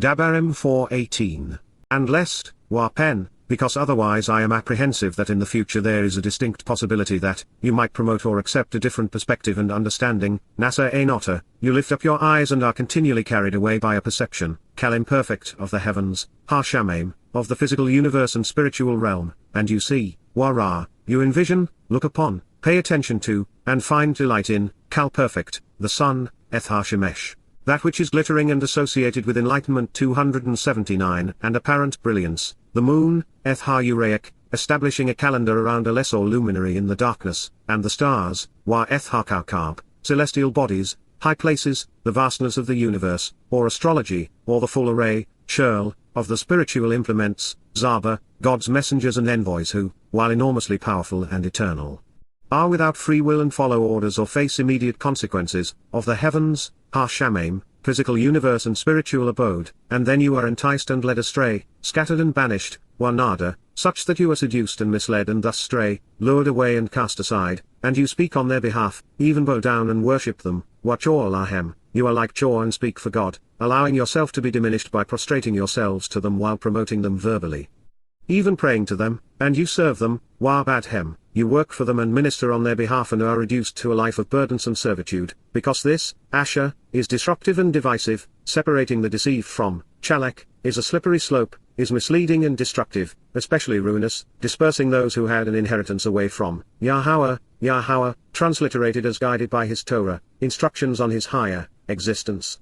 Your God, Elohim Otter, and with them every other family and people, Ethem la shel la, ha'im, under, taketh, instead of, the entirety of the heavens, shel ha-shamim, all of the spiritual realms. Dabarim, words, Deuteronomy 4:19. Nothing is more seductive, more compelling, or more destructive than religious worship. And yet, in overt defiance of Yahowah's instructions, mankind has done this very thing, turning images of men, women, the natural environment, the sun, moon, and stars into objects of worship. The examples are countless, and they permeate every religion and political institution on earth. 280 as a result, nearly everyone has been deceived, separated from God, and led astray to their ultimate demise. Nothing man has ever created is as contagious or as deadly the plagues of religion and politics. Few things have been as costly as ignoring this advice. The lone remedy is Shema, being observant in the fullest extent of the word, which is what we are doing by closely examining and thoughtfully considering Yahowah's Torah, guidance. It is the sure, safe, and highly recommended vaccine for the soul. Be aware, they saw light filtered through water vapor, which would have been replete with swirling rainbows. And they heard a voice, nothing more. There were no fireworks or miracles. The words which were spoken were all that mattered. God is not part of his creation. He cannot be represented by any aspect of it. He is spiritual and energy-based, akin to light and, thus, is not material. God is not a man, no matter how many Christians protest otherwise. The notion of the crucifix, of a dead and tortured God on a stick, is demeaning and repulsive, and it misses the point entirely. Similarly, the Babylonian-inspired sculptured images of the Madonna and Child, of the Mother of God and Queen of Heaven, display a complete disregard for the words God spoke on this day. In Daniel, after enduring 6 chapters of religious rubbish, we find that Dowd was sent to reveal the broad strokes of civilization. He said that the beast that was Babylon would be infectious, contaminating its conquerors, the Persians. The ill influence of civilization, and the malignancy of its religious and political schemes, of its oppressive caste systems and deprivation of free will, would metastasize and spread throughout the empires the Greeks conquered. God predicted well in advance of it occurring that the toxins formulated in Babel, and which 281 permeated Persia, and spread throughout the realms conquered by Alexander, would be swallowed by Rome, creating the most vicious, cruel, and deadly beast the world had ever known. And then out of the religious and political milieu born, and bred in Babylon, the Roman Catholic Church would emerge to tread upon the entire world. As a blend of the myths tracing back to Babel, of Bel and Astarte, the Lord God and Queen of Heaven, and of the Greek mythology of Odysseus and Dionysus, the Christian Jesus Christ was Tamuna, patterned and modeled. These early Twistians even named their scriptures, the Bible, after Babel. And in the process, the very things Yahowah had warned his people about became commonplace, permeating every culture and country on earth. Humankind would play God, and Nasser Ain, promote an entirely different perspective than the one Yahowah spoke about. The Jewish, Christian, and Muslim gods, Hashem, Jesus, and Allah, grew to resemble the men who conceived them. These deranged psychopaths would nada, seduce and entice, mislead and banish, billions of souls as the preponderance of people came to act like choq, putting their words in God's mouth. Banishment was the result, as was the case in the Gan Eden. Being religious is chalak, disruptive to the relationship and divisive, separating the deceived from God. It only takes one to sicken many. The plague of religion is highly contagious, and the lone remedy, the sole cure, has been kept on the shelf, unused, for thousands of years. It is not from a lack of a double-blind clinical trial either, because that occurred with Yisrael and is well documented, especially the doubly blind aspects. It is not for a lack of the proper endorsement or approval, because well beyond the FDA and CDC, we have Yahowah's word on its effectiveness. And yet, in typical human fashion, 282 religious conspiracies have fostered a pandemic due to their irrational fear of an effective vaccine. Yahowah commonly refers to himself as Yahowah Zaba, which is doubly corrupted to Lord of Hosts in religious literature.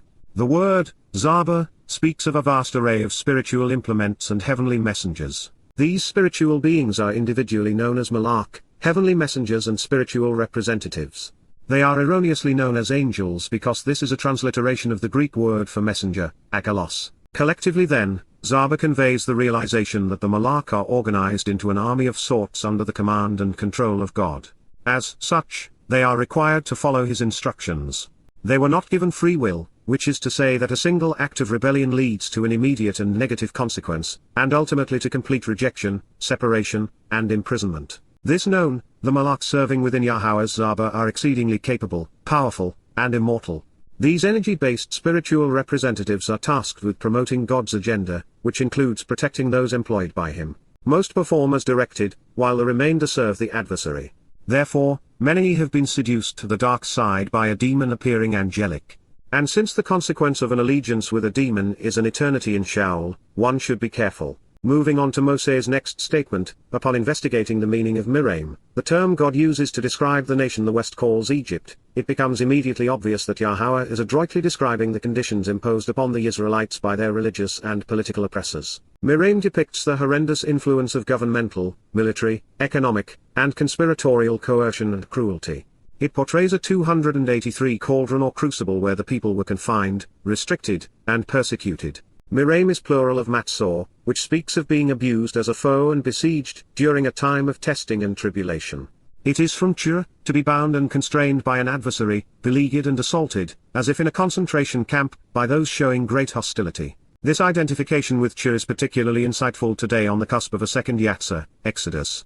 This time Yahweh will be withdrawn from the beast of Babylon during the time of Yaakov's Qara, Israel's tribulation and troubles as the chosen people are once again Miraim, besieged, confined, and abused by religious and political influences. Further, these references to being taken away from bondage in Miriam are designed to reinforce Yahowah's role as our liberator and savior, as the one leading us away from religious and political persecution. Guiding us to this realization, in his next pronouncement, Yahowah confirms that Miriam was meant to denote crucibles, and address cauldrons of human oppression leading to divine judgment. Let's listen to the voice of God.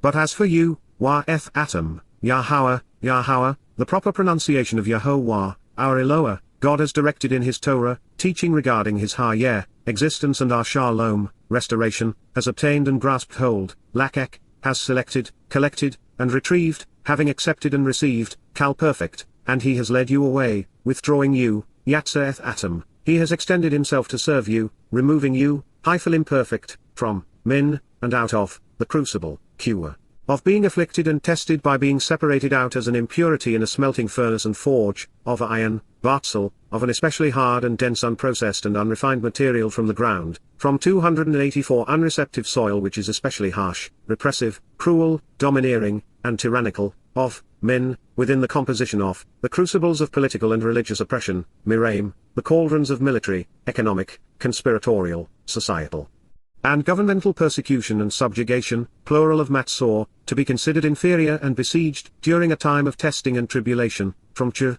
be bound and confined by an adversary, assaulted, shut up, and enclosed as if in a concentration camp, by those showing great hostility, to approach and exist, la higher, with the goal of being, infinitive, intensifying the ongoing and genuine existence, with him, la hu, to draw near to him, as a family, la am, in order to be a people, with an inheritance, nashala, of heirs, who by association receive all that their father has to give, as is the case, similar to what is being witnessed, on this day, ha-yawm ha-zeh. Dabarim, words, Deuteronomy 4:20. The first letter in Yahowah's name, written, depicts God's role in reaching down and out to his people, grasping them by the hand and leading them away from this crucible of human abuse.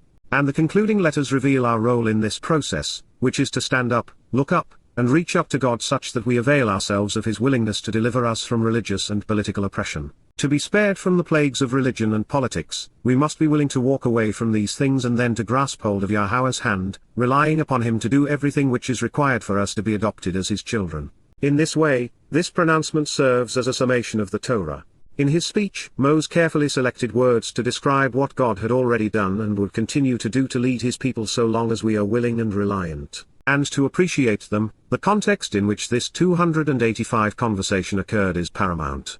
The Torah pleads with us to avoid idolizing, addressing, speaking on behalf of, bowing down to, worshipping, serving, praying to, being deceived and led astray by the kind of imagery which continues to dominate mankind's religious, political, economic, and military systems. From the likenesses of dead presidents, generals, religious leaders, and kings to eagles and doves, from the serpents of medicine and the symbols and objects of science to the economic symbolism of bears and bulls, from sunbursts, crosses and tribute statuary to a new green reverence for the planet, these images permeate our national, religious, military, and economic landscape. Just look at your flag, at your nation's capital, at your currency, at the symbols under which your armies march, and inside a neighboring church or synagogue.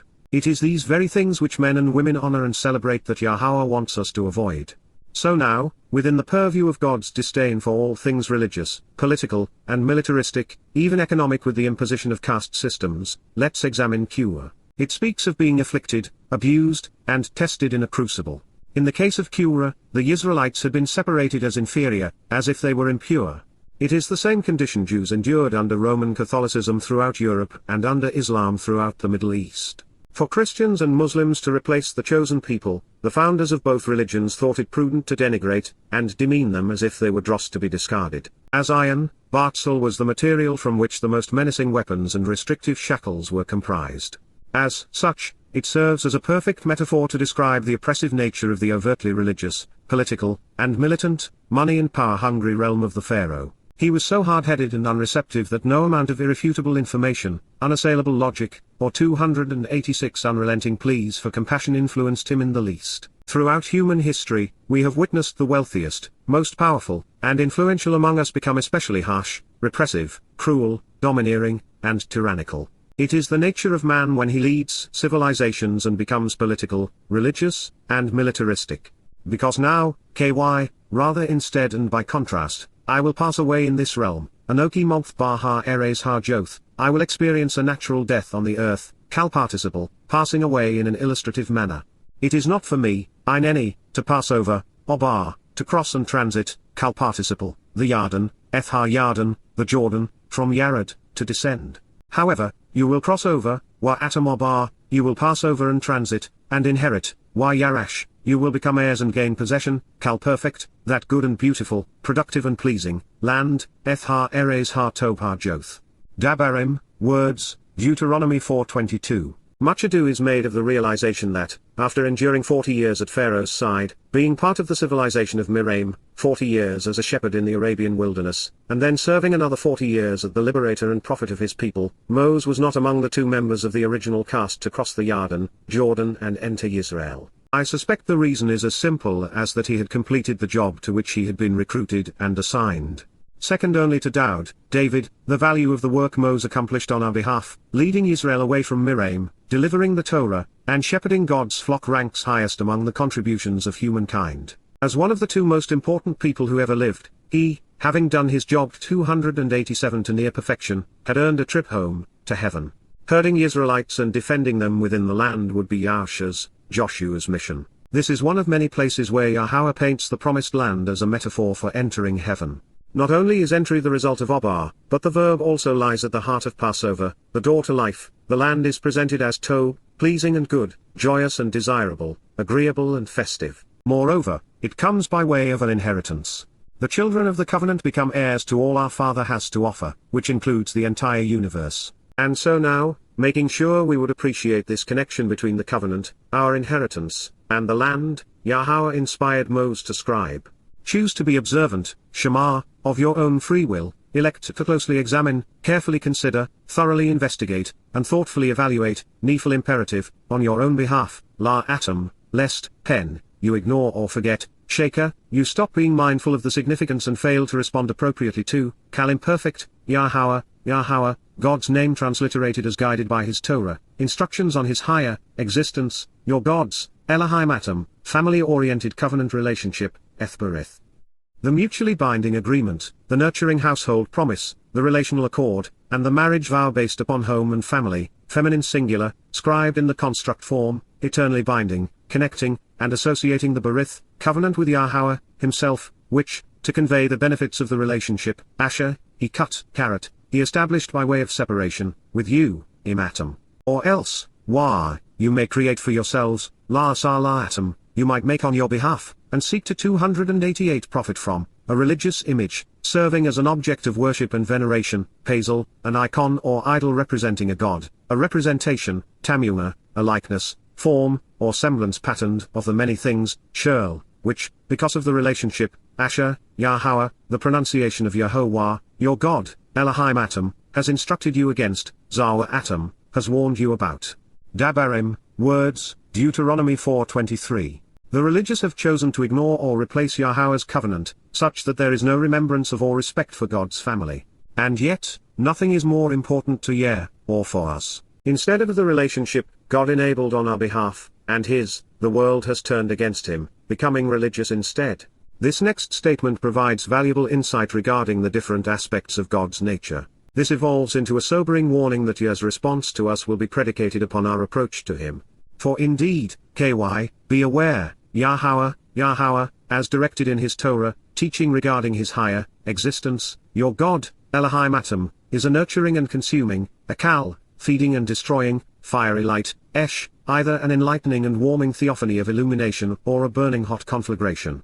He, is a passionate, zealous, and jealous God seeking exclusivity and deep devotion in the relationship. Kana is desirous of a monogamous, uncompromising, emotional, and relationally loving God who is annoyed when neglected, cheated upon, or replaced. Dabarim, words, Deuteronomy 4:24. Those who dislike the God of the Torah often throw his kana, jealousy back in his face, as if it were an immature expression. And while zealousness is offensive to those who lack passion and avoid meaningful 289 commitments, it is one of Yahowah's defining characteristics. God is not going to share us with false gods, human constructs, or faulty notions. If that is what someone prefers, they can have it by foreclosing on any possibility of entering heaven. I love my wife. And I am devoted to sharing. but I'm not going to share her with another man. Our home is a gathering place for friends and family, but it is our home, not theirs. Those who choose to oppose or disrespect us are not welcome here. And the same is true with yare. The most piercing emotional pain comes from unrequited love. If you have ever been infatuated with someone, only to see them ignore or reject you, then you are aware of the gaping hole this leaves in one's heart. Yahowah loves Yisrael, and yet Yisraelites have cheated on him, rejected him, and replaced him in their lives. Christians have never known him, which is sad in its own way but not as hurtful as what Jews have done. Monogamy in our relationship with him is something Yahowah expects from us. There is only one of him, and thus polygamy is pagan. If someone is not sufficiently observant, informed, moral, or judgmental to ascertain that Yahowah alone is God, then, good riddance. Today, compromise is considered virtuous, but such is not the case with God. Therefore, Paul's presentation of love in 1 Corinthians 13, where he says that love is not jealous, that love does not seek its own, that love is not provoked, and that love does not take into account a wrong suffered, is in complete conflict with Yahowah's testimony in this regard, presenting yet another place where the wannabe apostle and God disagree. Further, love for God is the emotion the Hasidic have drummed out of them. They are too busy trying to impress one another with their religiosity and righteousness that they have forgotten the joy of knowing Yahowah as our Father. 290 Real love, the kind where devotion is steadfastly expressed through genuine caring and sharing, through an unwavering commitment, is passionate, zealous, and jealous. It is protective. It is monogamous and not adulterous. Those who are not bothered by a husband or wife leaving them for another never really loved them in the first place. In the following passage, Yahowah, speaking through Moses, correctly predicts that his children will stray, and that they will do precisely what people have done, which is to pollute our world with idolatrous images which are offensive to God. He then warns us that Moses, aka the Torah, will be called as a witness against those who have surrounded themselves with these religious corruptions. When you have children, ky yulod ben, and your children have children, wa ben benim, and you grow old, wa yashan, live a long time, in the land, baha eres, but, wa, you become corrupt and destructive, shakath, you pervert the truth, by fashioning and serving, wa sar, making, objects to worship, hazel, icons and idols, false gods and religious images, patterned after, tamuna, resembling, anything else, shirl, or in his eyes, wa bar ein hu, from his perspective, those of Yahowah, your God, Yahovah Elohim atom, you do. Asar, actively engaging in and act upon, that which is wrong, hara, that which is immoral and harmful, troubling, disagreeable, malignant, injurious, and displeasing, so as to provoke him to anger, lakashu, to incite him, causing him grief or displeasure, saddening or distressing him, vexing or incensing him. Dabarim 4:25, I will be called to be a witness and testify, Yud, against you, bar atom, that day, ha-yaum, in association with, eth, the spiritual realm of the heavens, ha-shamim, and in accord with, wa-eth, the material realm and land, wa-eth ha-eres. 291 As a result, ky, truly, surely, and reliably, you will have squandered your life and will cease to exist, abad, upon your death, you will perish, vanishing into nothingness, you will die and be annihilated, your soul exterminated, your whereabouts completely unknown, your life wasted, kal infinitive absolute kal imperfect, that instant, ma, without hesitation and promptly, without delay. From, min, upon the Almighty's, al, realm, ha eres, which, as a result of the relationship, Asher, you are going to pass over, crossing, Atamobar, the Yarden, ha Yarden, that which descends, there, Sham, to inherit it, Yarash high, before too many days upon it, lo Arak Yamim al high, it will only be a matter of time before, surely, ky, you will be overthrown and decimated, Shamid, you will be exterminated. Dabarim, words, Deuteronomy 4:26. It would be just as Yahowah predicted. The greatest gift ever offered was squandered within a generation and countless lives were wasted. Moses, the man responsible for their liberation and the Torah would become their judge and executioner. But he would not act alone. Wayward Jews would be annihilated by the Egyptians, Assyrians, Babylonians, Greeks, Romans, Roman Catholics, Muslims, Europeans, and Nazis as a result of their defiance, for having chosen religion instead of relationship. But they are not alone. The Christians who excuse their idolatrous religion by suggesting that its rites and rituals don't matter because God knows what is in their hearts haven't read or considered this verse, or any of the Torah for that matter. For indeed, while it speaks of feelings, it reminds us that religious corruptions and images provoke God to anger. Also relevant, according to God, the witness of the Torah will continue to prevail in 292 heaven and on earth. There is no mention, or any possibility, of a New Testament. God just affirmed that, at the end of their mortal existence, souls who are estranged from Yahowah as a result of religious imagery and political corruption will cease to exist. They will vanish without a trace into nothingness. But as we have noted, this consequence is not hell.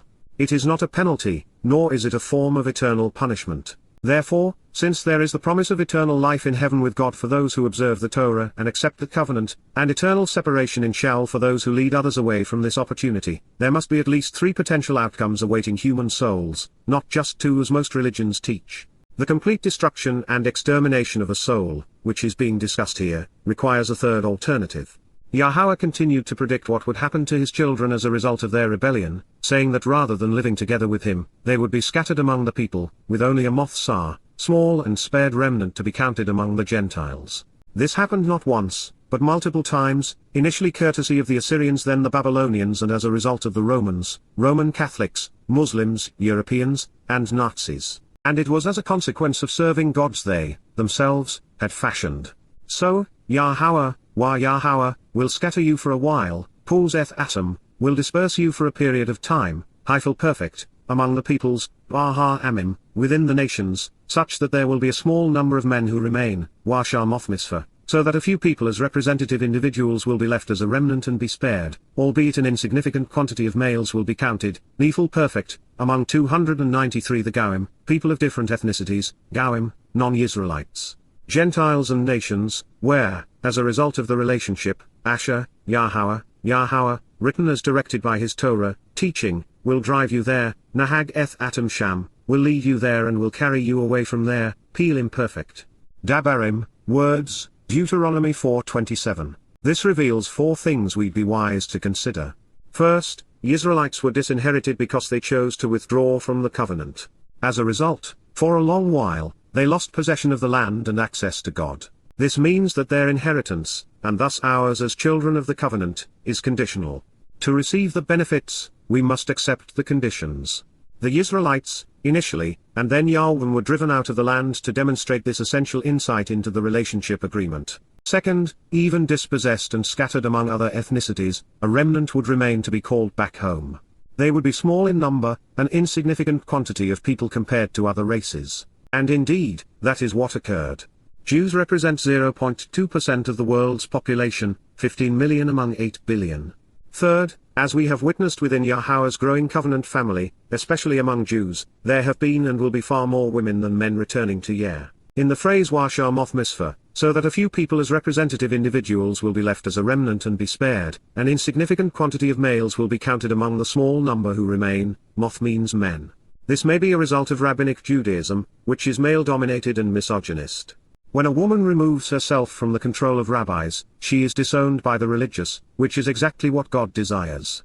But men are hounded by the zealots among the Haredim. 294 Fourth, Yisraelites would endure a long time out, lasting 2,670 years, from 721 BC to 1948 CE.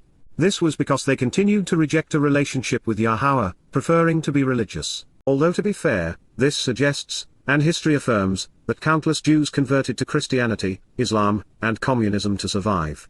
When the choice is to be enslaved, deprived of all rights, robbed, tortured, and murdered, or convert, even the worst of man's religious schemes appears preferable. And there you will be reduced to servitude, laboring, abad sham, so behold, you will work for and serve, even worship and be enslaved, kal perfect, for gods, Elohim, which are the result of man's influence, Yod Adam, the work, occupation, practices and customs of human hands, derived from the empowerment and control of the descendants of Adam, of wood and stone, etzwah eben, of trees and rocks, therefore, they can neither see, nor hear, nor eat, asher lo ra wa lo shama wa lo akal, nor are they spirit, wa lo ruach. Dabarim, words, Deuteronomy 4:28. Under the influence of the world's leading belief systems, Christianity, Islam, and socialist secular humanism, Jews would be reduced to servitude, laboring on behalf of the dead god on a stick, the black stone of the Kaaba, and the tree-hugging and earth-worshipping progressives. Rather than enjoying the best Yahowah could offer, because of their pig-headed recalcitrance, they would endure the worst man could impose. However, as promised, there would be a remnant, a precious few who would choose to form a relationship with the God of creation, rather than gods conceived by the created. To this end, Yahowah offered the following advice. 295 So therefore, from there, minsham, you should seek, search out, and learn about, be responsible and inquisitive, diligently procuring the information needed to find, bakosh, you should choose to genuinely pursue, desirous of procuring the available evidence, carefully investigating and considering the testimony, always inquiring and looking to discover what can be known about, peel perfect. During your finite opportunity to learn to be diligent in procuring the available information to cause God to respond such that you encounter, Yahowah, the proper pronunciation of Yahowah, our Eloah, God as directed in his Torah, teaching regarding his yare, existence and our shalom, restoration, your God, Elohim Otter, because you will find him, Matzahu, you will learn about him, attaining the information necessary to know him. Possessing sufficient data to meet with and encounter him, if and when, you look to and account for him, care about him and seek to develop a relationship with him, Deroshu, you process the information presented responsibly to petition him, Kalim perfect energic none, actually, literally, consistently, diligently, and enthusiastically investigate, with all your heart and soul, engaging the full capacity of your thinking, judgment, and conscious awareness, the totality of your attitude, and ambitions, bar shel libab otter wa bar shel nipesh otter. Dabarim, words, Deuteronomy 4:29. I have been to Israel, but I did not find Yahowah there. He approached me 6,000 miles away on Towrah in 2000, and one in Virginia. Our relationship developed, as this pronouncement attests, when I studied his Torah and prophets. It did not matter where I lived. From Charlottesville, Virginia to Montecito, California, from Cincinnati, Ohio to Fort Lauderdale, Florida, and now in St. Croix in the 296 UV, I have found Yahowah approachable, knowable, likable, and supportive. He is liberating and reassuring, enriching and empowering, always enlightening and entertaining. Finding God has always been a product of three things, each essential. We have to be willing to look, genuinely interested in finding and knowing him. We must know where to look, which is in his Torah, guidance, Nabi, prophets, and Mizmor, songs. And we must be methodical and diligent in our search, devoting the time and effort to transcend ignorance to knowing and then grow past our misconceptions to understanding. Please note, God is found through observation, by being inquisitive and learning. This means that he is not known through faith, belief, religion, prayer, worship, conversion, or obedience. And as it should be, as it must be, God is only known to those who devote heart and soul to the quest. Heaven is a big place, but eternity is too long a time to spend with those who are not fully committed to the relationship. As previously stated, Hebrew tenses convey enduring and everlasting truth. This means that Yahowah's instructions are valid and will remain valid, unchanged and unaffected by circumstance or time. In Hebrew, tenses are not stuck in the ordinary flow of time, as are the common past, present, and future tenses in English. They establish relationships, they make connections between things, they provide perspective, they convey volition, they speak of things which are ongoing, which should be habitual, and of those things which are constrained in time or complete. They also differentiate between possibilities and realities. As I study these tenses, I see God's personality and his purpose, and especially his parental nature, scream out of them. 297 This statement provides us with a wonderful example. Bakosh, you should seek, search out, and learn about, was written in the second person plural, using the peel stem, the perfect conjugation, and the consecutive form. That means that we, you and I, as the subject of this verb, engage the object, Yahowah, causing God to respond to the diligence of our investigation. The peel stem refers to the effect the subject of the verb, and that would be us, has on the object of the action, which is God in this case. So, by way of illustration, the peel effect is revealed in the sentence Moses shepherded the sheep, or David flung the stone at Goliath, both of which convey the individual's influence over the object of the verb. Therefore, in this case, the peel stem tells us that our willingness to search for Yahowah will significantly and tangibly influence God's response to us. Yahowah will react favorably to those who undertake this voyage of discovery. He will meet us along the way. When we are responsible and inquisitive in our procurement and processing of the information found in his testimony, Yahowah becomes an essential part of our lives, our Father and our focus. This is largely because our diligence reveals the instructive conditions of the covenant, which then prompts us to respond such that we become God's children. Our investigation illuminates the path Yahowah provided home, through his Mikra, such that we respond and capitalize. God is then honor bound to do for us as he has promised. Therefore, the key to getting God to act on our behalf is acting upon what he is offering on our behalf.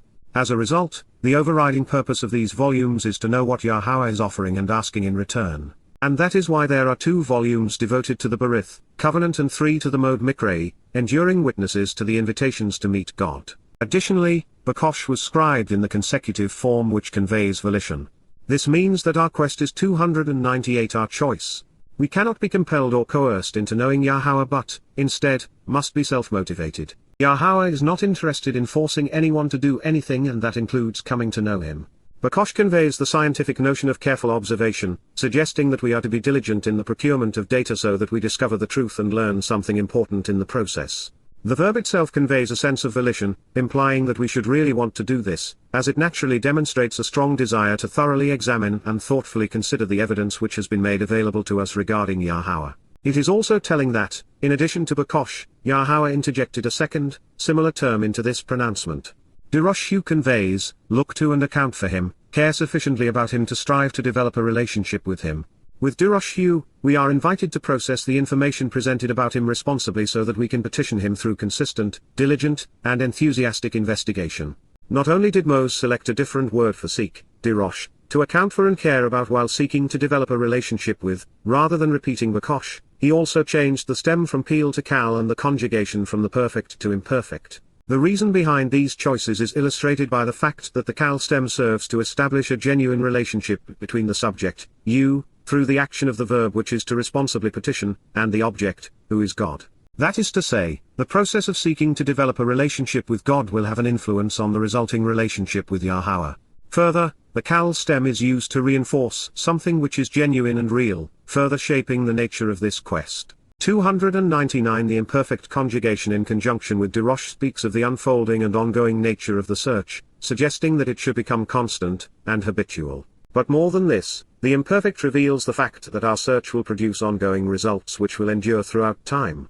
The differences between Bakosh and Dirosh are significant and yet subtle. While Bakosh emphasizes the process of observation, that is using one's eyes to carefully examine the evidence and learn as much as is possible from it, Dirosh addresses the intent of that search which is developing a relationship with Yahowah. Affirming this, Dirosh was conveyed using the emphatic energic nun to infer that we should be enthusiastic in our investigation.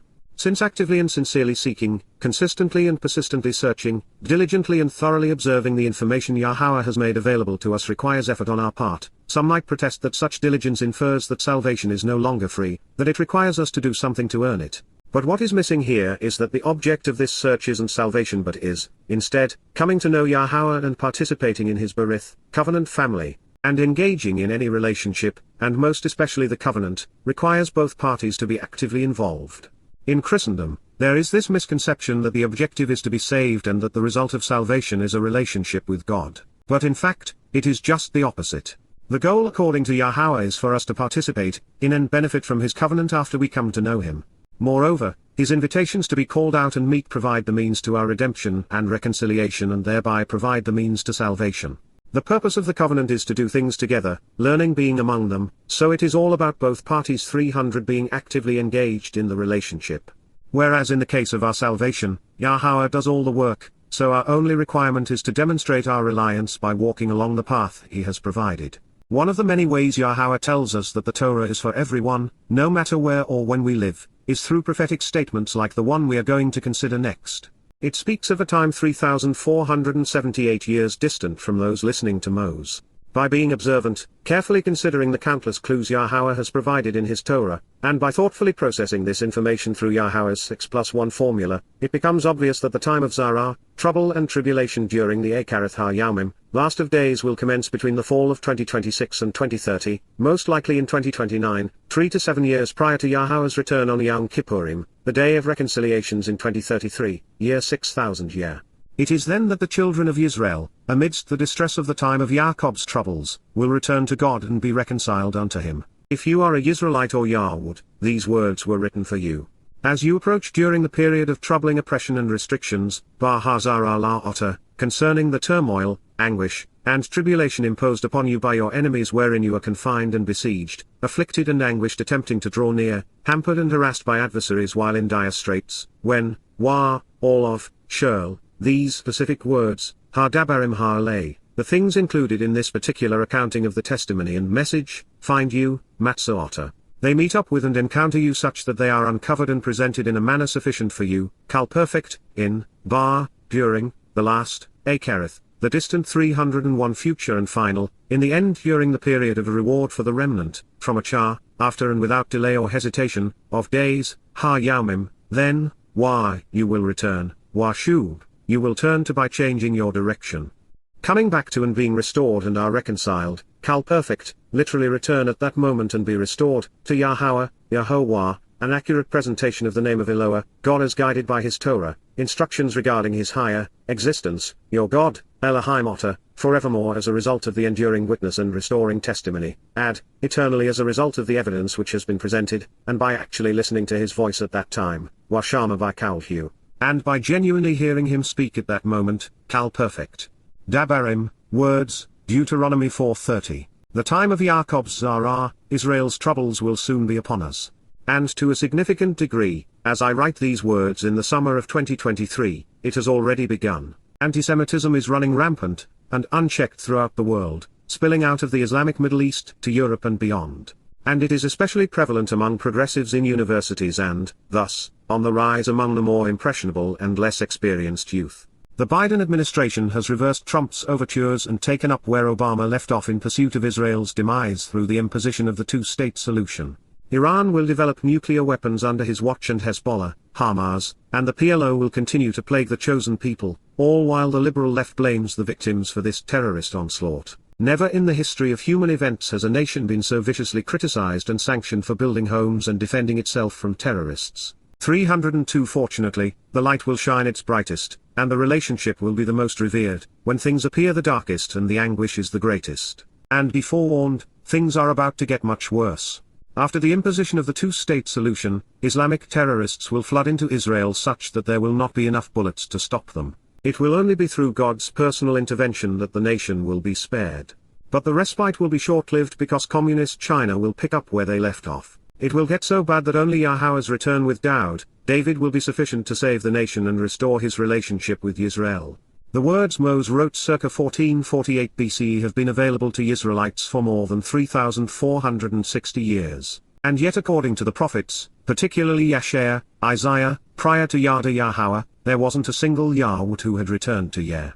Therefore, while this presentation of Moses' testimony in Dabarim 4 is nothing more than an amplified translation of the words Yahweh inspired his prophet to write on our behalf, along with explanations and insights to help heighten our full appreciation of what God conveyed, what other than these volumes has changed for this predicted transformation to occur? Said another way, if you are a Yahweh reading what Yahweh inspired Moses to write pertaining to you today, would these words have found you? Would you be reading them during our approach to the last days, and would they be resonating with you if not for Yahweh's witness through his Nez, banner?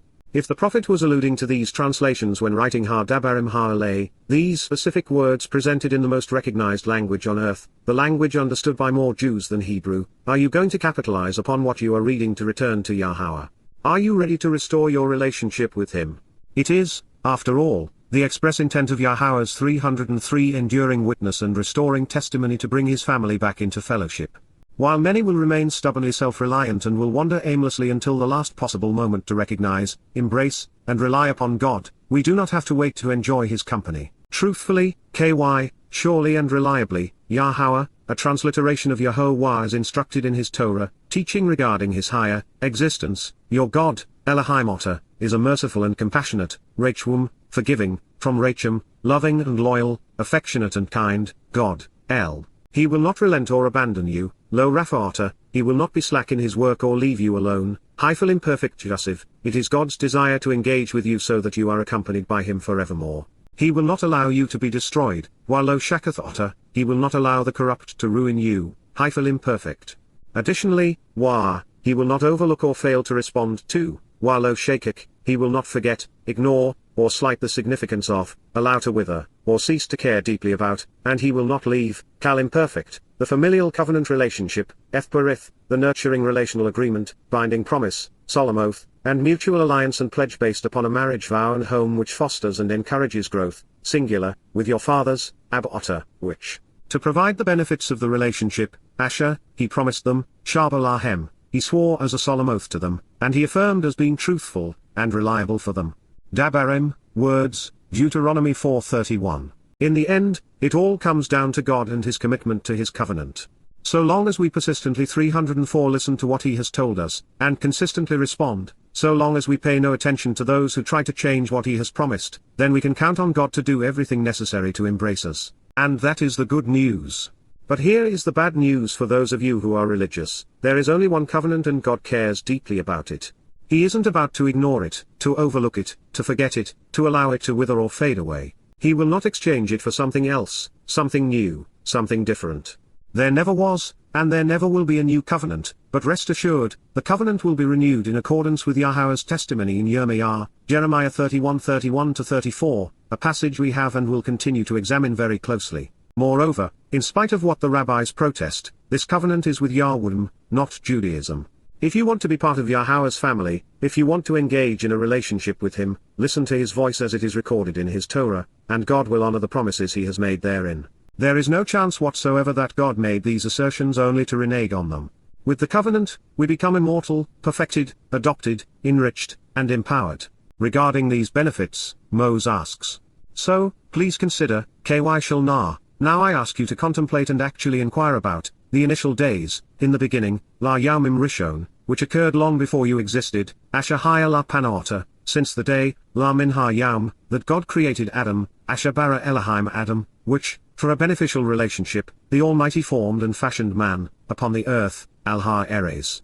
Even taking into consideration the extremity of the universe and the 305 scope of one end of the heavens to the other, while la min katsei ha shamaim wired katsei ha shamaim, whether, ha, if, there has ever been, higher, something comparable to the importance of this statement, ka ha dabar ha gadal ha zeh, something stated of this magnitude. Or, has anyone heard, ha shama, of the likes of this, camohu. Dabarim, words, Deuteronomy 4:32. We have known from the beginning of Moses' public address in Dabarim 4 that this speech was special, among the greatest ever given. Considering the content, no words ever spoken rival what we have heard. Moreover, in the full expanse of time, and across the enormity of the universe, there has never been an offer more generous than the covenant. And it has all been laid out before us, awaiting our perusal so that we can capitalize. Heaven anyone. Have people heard, Ha Shama Am, the voice of God, Kal Elohim, speaking, Dabar, from out of the midst, min talk of a fire, Ha Esh, as you have heard, Ka Asher Shama Otter, and have their lives nurtured and restored, Wachea, and live. Dabarim 4:33. Or, has another God, Elohim, attempted, Nasar, exerted himself or tried, proving himself, to go, labo, to acquire and take, la lakek, to select, grasp by the hand, and obtain, for himself, la hu, one group of people, gawi, an ethnicity, from the midst, min kireb, of another race, gawi, by testing and trials, bar massa, by signs and symbols, bar oath, by awesome acts, even miracles, wa bar mofith, including with battle lines drawn, wa bar milchima, with a resolute and powerful hand, wa bar yod chazak, with emboldened and uncompromising influence, firm and decisive action, and with a zarawah, productive shepherd, zarawah, the prevailing and effective strength, resolve, and overall 306 ability of this remarkably important and impactful individual of action who, as a leader and fighter, is engaged as a shepherd among his sheep, who is fruitful in his ways. Accomplishing the mission when sowing the seeds of truth while advancing the purpose of the arm of God, extended, natter, stretched out, doing awesome things born out of great reverence and respect, wabar mora gadal, consistent with all of which, to bestow the benefits of the relationship, kasher lasher, Yahowah, your God, Yahowah Elohim Otter, did for you, asala atom, in the crucibles of political and religious oppression, bar miraim, within the cauldrons of military, economic, conspiratorial, societal, and governmental persecution and subjugation, plural of Mitswah, to be considered inferior and besieged during a time of testing and tribulation, from to be bound and confined by an adversary, assaulted, shut up, and enclosed as if in a concentration camp, by those showing great hostility, with you as a witness, la ein otter, before your eyes. Dabarim, words, Deuteronomy 4:34. It seems obvious, but so few actually contemplate the implications of what was written and occurred. It isn't just the Torah acknowledging the only example of God interjecting himself on behalf of his people. Archaeologists have been able to verify the existence of Hebrew slaves in Egypt and their subsequent liberation. The creation account is not only affirmed through science, the timeline and order of events are accurate. There is even proof of the flood occurring when and where Yahowah explained. This being so, why do so few, as little as 1 in a million, take what God said seriously? Most people are either religious or political in spite of the fact his testimony invalidates both. His invitations to meet go unanswered and his covenant family remains exceedingly small. There aren't even 1,000 among the 307 billions on the planet who know that there was a Zarawah, much less able to name them. The Torah, prophets, and Psalms represent the only authorized eyewitness accounting of God's identity, purpose, instructions, and plan. And in that light, I invite you to consider what may well be the most important and enlightening instruction in the whole of the Torah. You, Otter, yourself, have been given the ability to see and perceive, Ra, you have been prepared to use your sense of sight to be observant, and you have been equipped to see, witnessing what has been revealed, Hophel perfect, although you had no say in the design nor input in the process of developing vision, you were equipped with sight because your Creator wanted it that way at the time, so that you can come to actually know, La Yada, you can become aware, become familiar with, to recognize, acknowledge, and understand. Cal infinitive, this verbal adjective intensifies the process of becoming knowledgeable through literal awareness, that, indeed, this is truthful and reliable, Yahowah, as directed in his Torah, teaching regarding his higher existence, Hu, is Almighty God, Ha Elohim. There is no, Ein, other enduring witness, Od, restoring testimony as an alternative, apart from him, Min La Bad. Dabarim, words, Deuteronomy 4:35, eyes to see, words to read. We were given the ability to see so that we might observe the Torah and come to know Yahowah. He alone is God. His testimony, unlike any other, is trustworthy. The verb Ra, to see, is timeless, that is to say it was as true for these Yisraelites as it is for you and me reading their eyewitness account. And interestingly, Ra was scribed in the Hophel stem, which tells us that Yahowah personally engaged to prepare you and me so that we would be equipped to see him and to know him. We were 308 designed this way because Yahowah realized that, by being observant, we would find him. Yada is the operative word of this passage, which is why it was established as the title for Yada Yahowah. It means, to know, especially in a relational sense. Yada speaks of acquiring and possessing information and of using what we discover to learn and become aware. To Yada is to find, to recognize, and to acknowledge. These are all wonderful concepts when the focus is upon knowing yare. In this sentence, Yada, to know, was scribed using the Cal infinitive construct. The Cal stem refers to the relationship of the verb's subject, which is you, to the action, which is knowing Yahowah. The Cal stem also underscores reality, communicating to us that we can actually come to know Yahowah, that we can come to recognize him as he really is. The infinitive construct conveys the idea of a verbal noun. For example, to read is to know, or I want to know so I read. When the infinitive construct follows the preposition, la, conveyed by the Hebrew lamed, as it does in this declarative sentence, it speaks of the process of knowing and thus indicates its purpose. As you let all of this sink in, recognize that KY plays a major role in this essential revelation. It strengthens an already strong statement, telling us that we can come to know God with absolute certainty, so much so that we can come to trust and rely upon Yahowah without any reservations. Moreover, KY tells us that, as a result of this, we will be marked by God, and that we will come to bear his brand, which is his name, Yahowah. Then Moses, speaking for our Heavenly Father, revealed. 309 from, Min, out of, the heavens, Hashamim, the spiritual realm, he has enabled you to hear, Shama Otter, he made it possible for you to hear, Hyphal perfect, his voice, Ethkalhu, his call and speech, for the explicit purpose of improving you by teaching and correcting you, La Yasha Otter, with the goal of providing advice and instructing you, empowering and enlightening you, Peel infinitive construct energic none. You benefit from God's counsel in demonstrable fashion with ongoing implications because he is possessive and enthusiastic. And upon the earth, Wa al-Ha Eres, therefore, within the material realm, he let you see, Ra Otter, he prepared you to witness, Hyphal perfect, his magnificent fiery light, Eth Eshu Ha Gadal, his intensely amplifying fire, empowering radiant energy, and impressive warmth, and, Wa, you heard, Shama, you listened to, his words, Dabar Hu, his testimony and message, from the midst, Min talk, of the fire, Ha Esh, conflagration of radiant energy, light, and warmth. Dabarim, words, Deuteronomy 4:36, Shama, to listen, was written using the Hyphal stem, which is a more assertive version of the Hophel stem we considered with regard to Ra, to see. It speaks of Yahowah's active role in conceiving us so that we would be able to hear him speaking to us. God did this so that he, like any loving father, could make us better, reaching our full potential, by teaching and instructing us. Ra, to see was written similarly because God designed us to see him, to recognize him, to read all about him, and to approach him based upon what we observe and witness. We hear Yahowah's voice and listen to his words when we read and recite the Torah, Nabi, Mizmor, teaching, prophets, and songs. One of the many enjoyable things my wife and I do together each day is to 310 recite his words aloud and then ponder their implications. And even when I am alone and translating his testimony, I pronounce each sentence in my mind, mouthing the words while allowing the sounds to resonate within me. The reward exceeds the consequence of appearing to be a crazy person muttering marvelous things in the company of his unseen friend.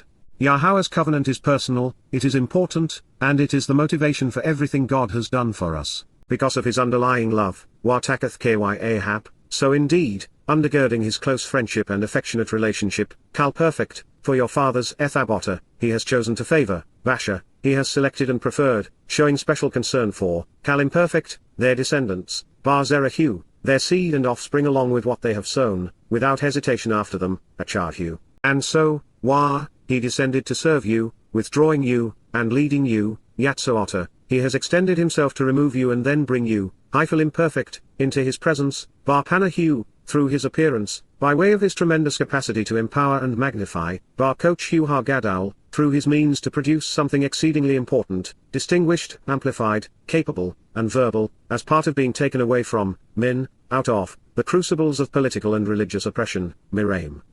The cauldrons of military, economic, conspiratorial, societal, and governmental persecution and subjugation, plural of Mitswah, to be considered inferior and besieged, during a time of testing and tribulation, from to be bound and confined by an adversary, assaulted, shut up, and enclosed as if in a concentration camp, by those showing great hostility. Dabarim 4:37. 311 Consequently, as an inheritance, different ethnicities will be dispossessed, la yarashgaim, to become heirs, people of different races, cultures and countries were expelled, hyphal infinitive construct, who are more numerous, gadal, greater and more intense, and also more accomplished and powerful than you, watsum minota, stronger, more physically imposing than you, from before your presence, min panota, so that you can enter and be included within, la boata, to bring you to and have you return to, hyphal infinitive construct, their land, etheres hem, which consequently is being given to you, la nathan laata, which is being offered and bestowed on your behalf, as an inheritance, nashala, as property bequeathed to successive generations as part of an assigned relationship, in accordance with this day, kaha yam haze, consistent with the specifics associated with this time.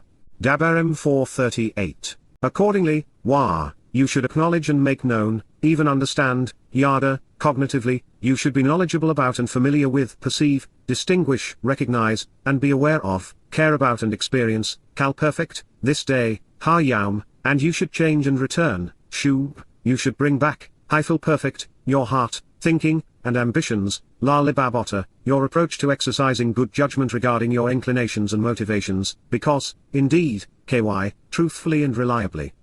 Yahowah, the proper pronunciation of Yahowah, our Eloah, God has directed in his Torah, teaching regarding his yare, existence and our shalom, restoration, he is Almighty God, Hu Elohim, in the spiritual realm of the heavens above, Bar HaShamim min mal, and upon the earth below, Wa al Eres min taketh, the material realm beneath. 312 There is no other restoring or eternal witness, Inod. Dabarim, words, Deuteronomy 4:39. He has chosen to love Yisrael because of his affection for Abraham, Yitzchak, and Jacob and their role in the formation of his covenant. His devotion to them and for it is enduring. God has never wavered or hesitated when it comes to expressing his favoritism. This is never going to change, thereby foreclosing the notions underlying Judaism, Christianity, and Islam. Yahowah wants Yisrael to realize that he descended to serve his people, doing so by removing them from the caustic and debilitating effects of religion, human governance, slavery, and caste systems. And he led the children of Yisrael into his presence, magnifying, and empowering them along the way. The enemy from which they were extracted was a crucible of control and a confining and restrictive cauldron of human malfeasance. While real, Miraim serves as a harbinger of the horrible abuses Jews will once again endure on the cusp of Yahowah's return. And it is from the imposition of religion and the liberalization of politics, from societal antisemitism and cultural conspiracies, that Yahowah is calling his people back home. The races and places which have abused his people will be dispossessed and driven away so that the chosen people can inherit the rights and privileges of the covenant. It matters not that these Goyim outnumber Yahweh 500 to 1, or that their nations are larger and more powerful. Soon, and before our very eyes, Yahweh will remove the religious and political trash from the promised land and resettle his family where they belong, next to him. However, it isn't as simple as claiming it or taking it, because Moses revealed that all of this would occur in a manner consistent with what Yahweh 313 had revealed through him on this day, and thus in accordance with this magnificent speech. Our approach to God is always the same. It occurs in our heads, between our ears and eyes. The journey is cognitive, which is why Yada, to know and understand, was used in this context. In the case of Yisrael and Yahweh, the people have been stubbornly estranged for so long, so misled by the rabbis, to return home, a change of heart is required. How else would a community conditioned against the name of God recognize and acknowledge Yahowah Elohim? This approach and change in one's thinking occur, when we come to realize and accept that there is no other God or any other eternal witness, and restoring testimony. Yahweh realizes that our hearts must follow our minds, or else we risk relapsing and falling in love with all manner of false deities and unreliable schemes. Therefore, you should observe, Shema, you should closely examine and carefully consider, you should open your eyes, be diligently observant, and thoughtful, focusing upon while the opportunity presents itself, perfect, his clearly communicated and inscribed prescriptions to be cut into the relationship, his engraved thoughts and recommendations regarding life and being allocated a share of what has been appointed and enacted, along with the instructive conditions regarding what he has chosen, constituted, offered, and expects in return, Mitswah, his authoritative directions and written instructions which comprise the precepts and terms of what he has established, to consider the who, what, why, where, when, and how of Zawah, appointing and establishing, constituting the message, and enjoining by shouting out instructions and directions regarding what he 314 has commissioned, which, to convey the benefits of the relationship, which, to show the proper path to walk to get the most enjoyment out of life, Anki, have instructed you, providing directions for you, Zawah I have appointed and established for you, calling these terms and conditions out to you, along with what is being offered and expected in return, this day, Yam. As a result of the relationship, it will be good for you, and especially beneficial, this will enable you to be right, correct, successful, prosperous, attractive, and cheerful, making you a better, more pleasing and joyful person in your approach, perfect, and on behalf of your children, after you, following you, for the express purpose, of you elongating, of you lengthening and extending, your days, the time, upon the earth. Al-Hadama, on the land of Adam, which, as a benefit of the relationship, Yahweh, your God, Yahowah Elohim is giving to you, Nathan La is offering for you to approach, participle, for all time, Shel Ha-Yamim, for an unlimited number of days. Dabarim, words, Deuteronomy 4:40. As often as Moses has stated it, it's flabbergasting that so few recognize or acknowledge Yahweh's name, especially Yahweh, Jews, since they were named after him. Equally puzzling, how is it that the religious, particularly the aforementioned Jews, have been hoodwinked into believing that God has hundreds of rules his people must obey when all he asked is that we are observant and listen to him? Choq is such a beautiful and compelling term. It is a shame his clearly communicated and inscribed prescriptions pertaining to being cut into the relationship have been misconstrued as statutes or laws. Likewise, how did the religious manage to ignore the construction of 315 Mitswah as a compound of Mai and Zawah, such that instructive conditions on what God has offered and expects in return have been convoluted into commandments rabbis redraft to restrict and debilitate the lives of the religious? After all, making the proper assessment obvious, Moses explained Mitswah by sharing its root, Zawah, in the same sentence. Moses isn't God and, therefore, he cannot issue commands. He was, after all, the great liberator, not an infamous enslaver. Moses' role is defined in the Torah, which not so coincidentally also means to provide instructions and directions. As simple as God has made this for us, it's a wonder the race with the highest average IQ, the ethnicity named after the language in which this was revealed, Hebrew, could be so stupid. But that is what religion does to its victims. It turns their minds to mush. Moses even explained it all for us, saying that, by closely examining and carefully considering Yahweh's choq and Mitswah, life would be yatab, good, and we would be yatab, successful, prosperous, attractive, cheerful, and pleasing. God is not only pleasing and joyful, he wants those of us who approach him to wear smiles, not frowns. Moreover, the purpose of all of this, of the Yarash and Nashalah, of Yada and Shub Yahweh's Elohim, of Shema, choq, and Mitswah leading to Yatab, is that our days will be prolonged as a benefit of the relationship Yahweh, our God, Nathan, is offering, living with him forevermore. Therefore, the purpose of the Torah is to reveal that God is good for us, and that his express purpose is to make us happy and extend our lives. This is, zo'th, the Torah, ha-Torah, the instruction and teaching, the guidance and direction, from to, the signed, written, and enduring, Torah, way of treating us, ta, giving us the means to explore, to 316 seek, find, and choose, yare, the source from which instruction, teaching, guidance, and direction flow, which tov, provides answers that facilitate our restoration and return to that which is tov, good, pleasing, joyful, beneficial, healing, and right. And that which causes us to be loved and to become acceptable so that we endure, Towrah, Torah, purifying and cleansing us, Tor, providing an opportunity to change our thinking, attitude, and direction, which, as a result of the relationship, Asher, Moshe, the one who draws us out and away from oppression and judgment, placed before, Simla Panna, set in place in the presence. Presenting and preserving in front of, the children of Yisrael, Beni Yisrael, the offspring who engage and endure with God. Dabarim, words, Deuteronomy 4:44. God has defined the purpose of his Torah. Moses is the recipient of the Torah, not its author. That distinction belongs to Yahowah. He wrote it down and placed it before the Yisraelites, adding his commentary such that we might more fully understand.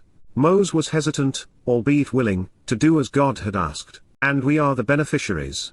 It is comprised of, alay, the testimony, ha-ida, the enduring and restoring witness, the clearly communicated prescriptions of what we should do in life to live, choq, the inscribed thoughts and engraved recommendations which cut us into the relationship, and the means to execute good judgment, making reasoned decisions regarding the resolution of disputes, mishpat, the basis of informed, thoughtful, and rational thinking leading to being moral, fair, just, and right, to reveal the proper path to get the greatest joy out of life, Asher, Moshe, spoke to, Debar El, communicated using words on behalf of God to, the children of Yisrael, Beni Yisrael, when he led them, Bar Yatzahem, when he withdrew them. 317 bringing them, away from, out of, the crucibles of political and religious oppression, Miraim, the cauldrons of cruel persecution where the people were confined and restricted by military and economic institutions, plural of Matzor, to be delineated as a foe and besieged, during a time of testing and tribulation, from to be bound and confined by an adversary, assaulted and shut up in the likes of a concentration camp. Dabarim, words, Deuteronomy 4:45. The Torah is Yahweh's witness, God's testimony, his clearly communicated prescriptions for living. And if that isn't enough to get your full and undivided attention, then what more is there to say? As perhaps the most important speech ever orated, it is fitting and proper that we consider the great liberators and prophets' words uninterrupted and in their entirety. And now, Otter, Yisrael, of your own free will, listen, Shama, to God's, clearly communicated and inscribed prescriptions of what we should do to be cut into the relationship, choq, and to God's, means to exercise good judgment to justly resolve disputes, mishpat, which lead to the benefits of the relationship, Asher, which I, Anoki, learned about and I am teaching, Lamed, atom, so that you engage, Lasar, such that, Laman, you will be restored to life and continue to live, Shea, you will return and be included, Wabo becoming an heir, Yarash, of the realm, Eres, which, Asher, Yahowah, the God, Elohim, of your fathers, Avatam, is giving, Nathan, to you, La Atom. Dabarim, words 4-1. You should not make a practice of adding, Lo Yazif, to the word, Al-Hadabar, which, to show the way to the relationship, Asher, I, Anki, am instructing you, Zawa Atom. And, you should not 318 subtract from it or diminish its relevance, while Lo Gara Minhu. Approach by observing, La Shema, the instructive conditions of the relationship, Mitswah, of Yahowah, your God, Elohim Atom, which, to convey the correct path, Asher, I, Enki, am instructing you, Zawa Atom. Dabarim, words 4-2. You witnessed, Hara, with your own eyes, Ein Atom, that which, Asher, Yahowah, did Asar, with, Baal power, the Lord of enlightenment and of the popular way, Baal power. For indeed, every, shirl, individual, who, Asher, conducts his or her life, Holok, following after any variation, of the Lord of enlightenment and the owner of the wide open and broad path, Baal power, Yahowah, your God, Elohim Otter, will bring them to naught and will annihilate them, Shamidhu, from your midst, min kireb otter. Dabarim, words 4-3. And you, wa atom, the ones remaining close who are unwavering, Hardabek with Bar, Yahowah, your God, Elohim atom, every one of you, Shirl atom, is alive and thriving, Che, this day, Ha Yaum. Dabarim, words 4-4. You should choose to be perceptive, Ra.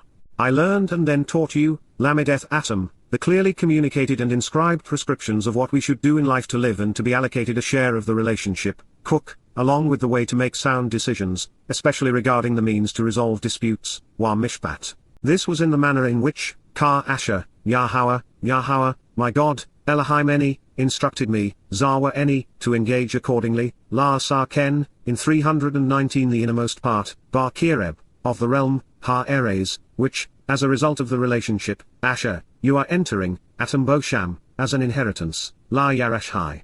Dabarim, words 4-5. You should be observant, Wa Shema, and then you should act, Wa Sa, because surely, this, Kenhai, instruction and experience will make you intelligent and wise, Chokma atom, such that you are discerning and understand, Wa Bina atom.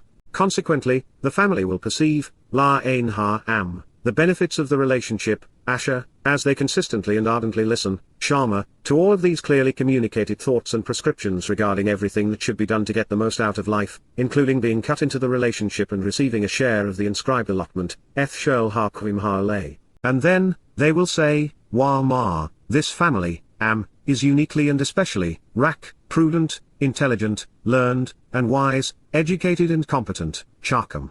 And the understanding and insights, Wa Bini, of this especially valuable and intensely verbal Gawi, man of a different ethnicity who grows through amplification are great, Ha Gawi Ha Gadal Ha Zay.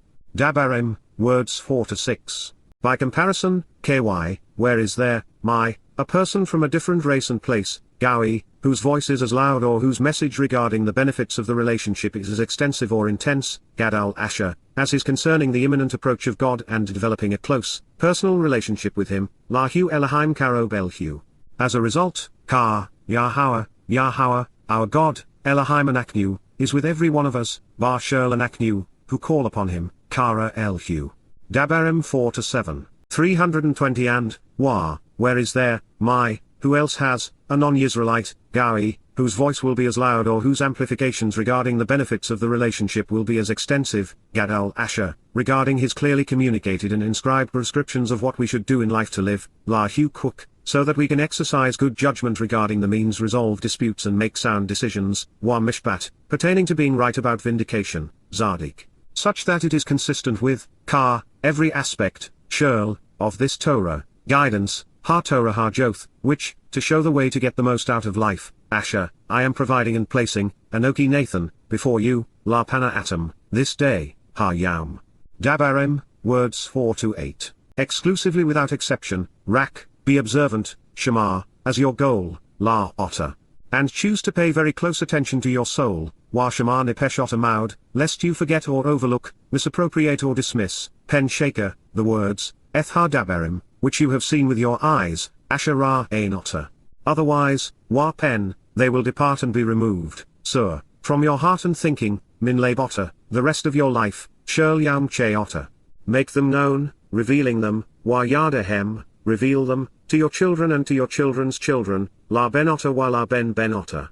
Dabarim, words 4-9. That day, Yaum, you were present, standing, Asher Amod, before, La Pana, Yahowah, your God, Elohim Otter, in, Bar, Korib, wherein, Bar, Yahowah, said to me, Amar Eleni, summon and gather, Kahal, the family, Eth Ha Am, so that I can have them here, Wa Shama Hem, my words, Eth Dabarim Eni, so that, Asher, they will learn, Lamed, to respect, La Yare, and accompany me, Eth Eni, all of the days which, Shirl Ha Yamim Asher, they will live, Hem Che, on the earth, Al Ha Adama. And 321 so that they might teach their children, Wa Eth Ben Hem Lamed. Dabarim, words 4-10. Please approach and come near, Wa Karab, standing, Amod, at the base of, Taketh, the mountain, Ha. All the while, Wa, the mountain, Ha, was illuminated and ablaze, Wa, with fire, Wa Ha Esh, as an enduring witness reaching up as high as, Ad, the heart, Lab, of the heavens, Ha Shamim, the illumination diminished, choq, by a cloud to reduce visibility, anan, and, wah, a very dense obscuring phenomenon, arafel. Dabarim, words 4:11. Then, wah, Yahowah, Yahowah, spoke the word, dabar, as God to you, from min, the midst, talk, of the fire, ha-esh. The sound of, kaul, of the words, dabarim, you heard, atom shama, but, wah, you did not see, ein atom ra, a visual form, tamuna, only, zula, the voice, kaul. Dabarim, words 4:12. Straight away, he told you all about, wanagad la atom, his family-oriented covenant relationship, ethperith hu, which, to receive the benefits, asher, he instructed you, zawa eth atom, to engage, la asar. The 10 statements, isira ha dabarim, he wrote them, wa katabhem, on 2 tablets of stone, al-shanaim luvak eben. Dabarim, words 4:13. So, wah, Yahowah, Yahowah, instructed me, eth enizawa, at, bar, this time, ha-eth, that she, ha-hi, would teach, la lamed, you regarding, eth atom, the clearly communicated and inscribed prescriptions of what to do in life to live, la hu cook, and how to exercise good judgment regarding the means to resolve disputes and make sound decisions, wa mishpat, so that you act upon them, la sa'atam ethem, in the material realm, baha eres, which, because of the relationship, asher, you are being led toward and will 322 be crossing into, passing over, atom ob Hashem, the Yarden, as your inheritance, la yarash hai. Dabarim, words 4:14. Therefore, wah, be very observant and remain resolutely focused, shema maud, upon that which pertains to your souls, la nipesh atom. Be aware, ky, you did not see, lo ra, any image or form, or anything resembling a physical appearance, shel tamuna, during the day, bar yam, Yahowah, Yahowah, spoke, dabar, as God to you, el atom, in korib, from the midst of the fire, min talk ha-etz. Otherwise, pen, you would be corrupted, shakath, by making for yourselves, wa sala atom, an object of worship, hazel, in the form of, tamuna, a variety of shapes and types, semel, replicating, tabnath, male or female human forms, zakar or nakabar, dabarim 4:16, representing, tabnath, a wide spectrum of life forms, shurl behema, which are on the earth, asher baha eres, patterned after, tabnath, an array of winged birds which fly in the sky, shurl tsipur kanaf asher yuf baha shamaim, dabarim 4:17, imitating, tabnath, many which crawl or creep, shurl baramas, along the ground, baha dama, or patterned after, tabnath, numerous kinds of fish, shurl dagger, which are in the water below the level of the earth, asher baha mem minha takath laha eres. Dabarim, words 4:18. And lest, wa pen, you might promote or accept a different perspective and understanding, nasa ein otter, of the heavens, ha shamaim, and you see, wa ra, the sun, eth ha shemesh, the moon, eth ha uraic, and the stars, wa eth ha kaukab, or the full array, shurl, of the spiritual implements, zaba, of the heavens, ha shamaim, and then you are enticed and led astray, scattered and banished, wa nada, and you speak on their behalf, even bow down and worship 323 them, wa chor lahem, and you serve them, wa badhem. Because this, asher, is disruptive and divisive, separating the deceived from, Shalek, Yahowah, your God, Elohim Otter, and with them every other family and people, Ethem la shurl la ha amim, under, Takath, the entirety of the heavens, shurl ha shamim. Dabarim, words 4:19. But as for you, wa eth atom, Yahowah, has grasped hold, lakek, and he has led you away, yatsa eth atom, from, min, the crucible to forge, Qara, iron, Bartzal, associated with, min, the crucibles of political and religious oppression, Miraim, to exist, la haya, with him, la hu, as a family, la am, with an inheritance, nashala, as is the case, ka, on this day, ha yam ha zay. Dabarim, words 4:20, because now, ky, I will pass away in this realm, anoki mogth baha eres ha joth. It is not for me, ein eni, to pass over, obar, the Yarden, eth ha Yarden. However, you will cross over, wa atam obar, and inherit, wa yarash, that good and beautiful, productive and pleasing land, eth ha eres ha tob ha joth. Dabarim, words 4:22. Choose to be observant, shema, on your own behalf, la atom, lest, pen, you ignore or forget, shaker, Yahowah, your gods, Elohim atom, family-oriented covenant relationship, Ethberith, which, to convey the benefits of the relationship, Asher, he cut, caret, with you, im atom. Or else, you may create for yourselves, la sala atom, a religious image, serving as an object of worship and veneration, Pazel, a representation, Tamuna, of the many things, Shirl, which, because of the relationship, Asher, Yahowah, your God, Elohim atom, has instructed you against, Zawah atom. Dabarim, words 423. 324 For indeed, Yahowah, your God, Elohim atom, is a nurturing and consuming, a kal, fiery light, he, is a passionate, zealous, and jealous God seeking exclusivity and deep devotion in the relationship, Kana el. Dabarim, words 424. When you have children, Yulod ben, and your children have children, Wa ben benim, and you grow old, Wa yashan, in the land, Baha eres, but, you become corrupt and destructive, Shakath, by fashioning and serving, Wa sa, objects to worship, Pazel, patterned after, Tamuna, anything else, Shirl, or in his eyes, Wa ba ein hu, those of Yahowah, your God, Yahowah Elohim atom, you do, asar, that which is wrong, hara, so as to provoke him to anger, la kashu, Dabarim 425. I will be called to be a witness and testify, Yud against you, Ba atom, that day, Ha-Yaum, in association with, Eth, the spiritual realm of the heavens, Ha-Shamaim, and in accord with, Wa-Eth, the material realm and land, Wa-Eth Ha-Eres. As a result, you will have squandered your life and will cease to exist, abad, that instant, Ma. From, Min, upon the Almighty's, Al, realm, Ha-Eres, which, as a result of the relationship, Asher, you are going to pass over, crossing, Atamobah, the Yarden, Ha-Yarden, there, Sham, to inherit it, Yarash High, before too many days upon it, Lo Arak Yamim Al High, surely, you will be overthrown and decimated, Shamid.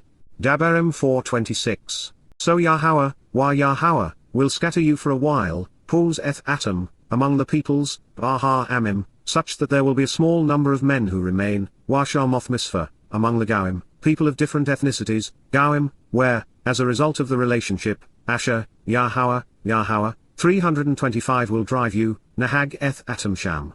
Dabarim, words 427. And there you will be reduced to servitude, laboring, abad sham, for gods, Elohim, which are the result of man's influence, Marsei Yod Adam. Of wood and stone, Etzwa Eben, therefore, they can neither see, nor hear, nor eat, Asher lo ra wa lo shama wa lo akal, nor are they spirit, wa lo ruwak.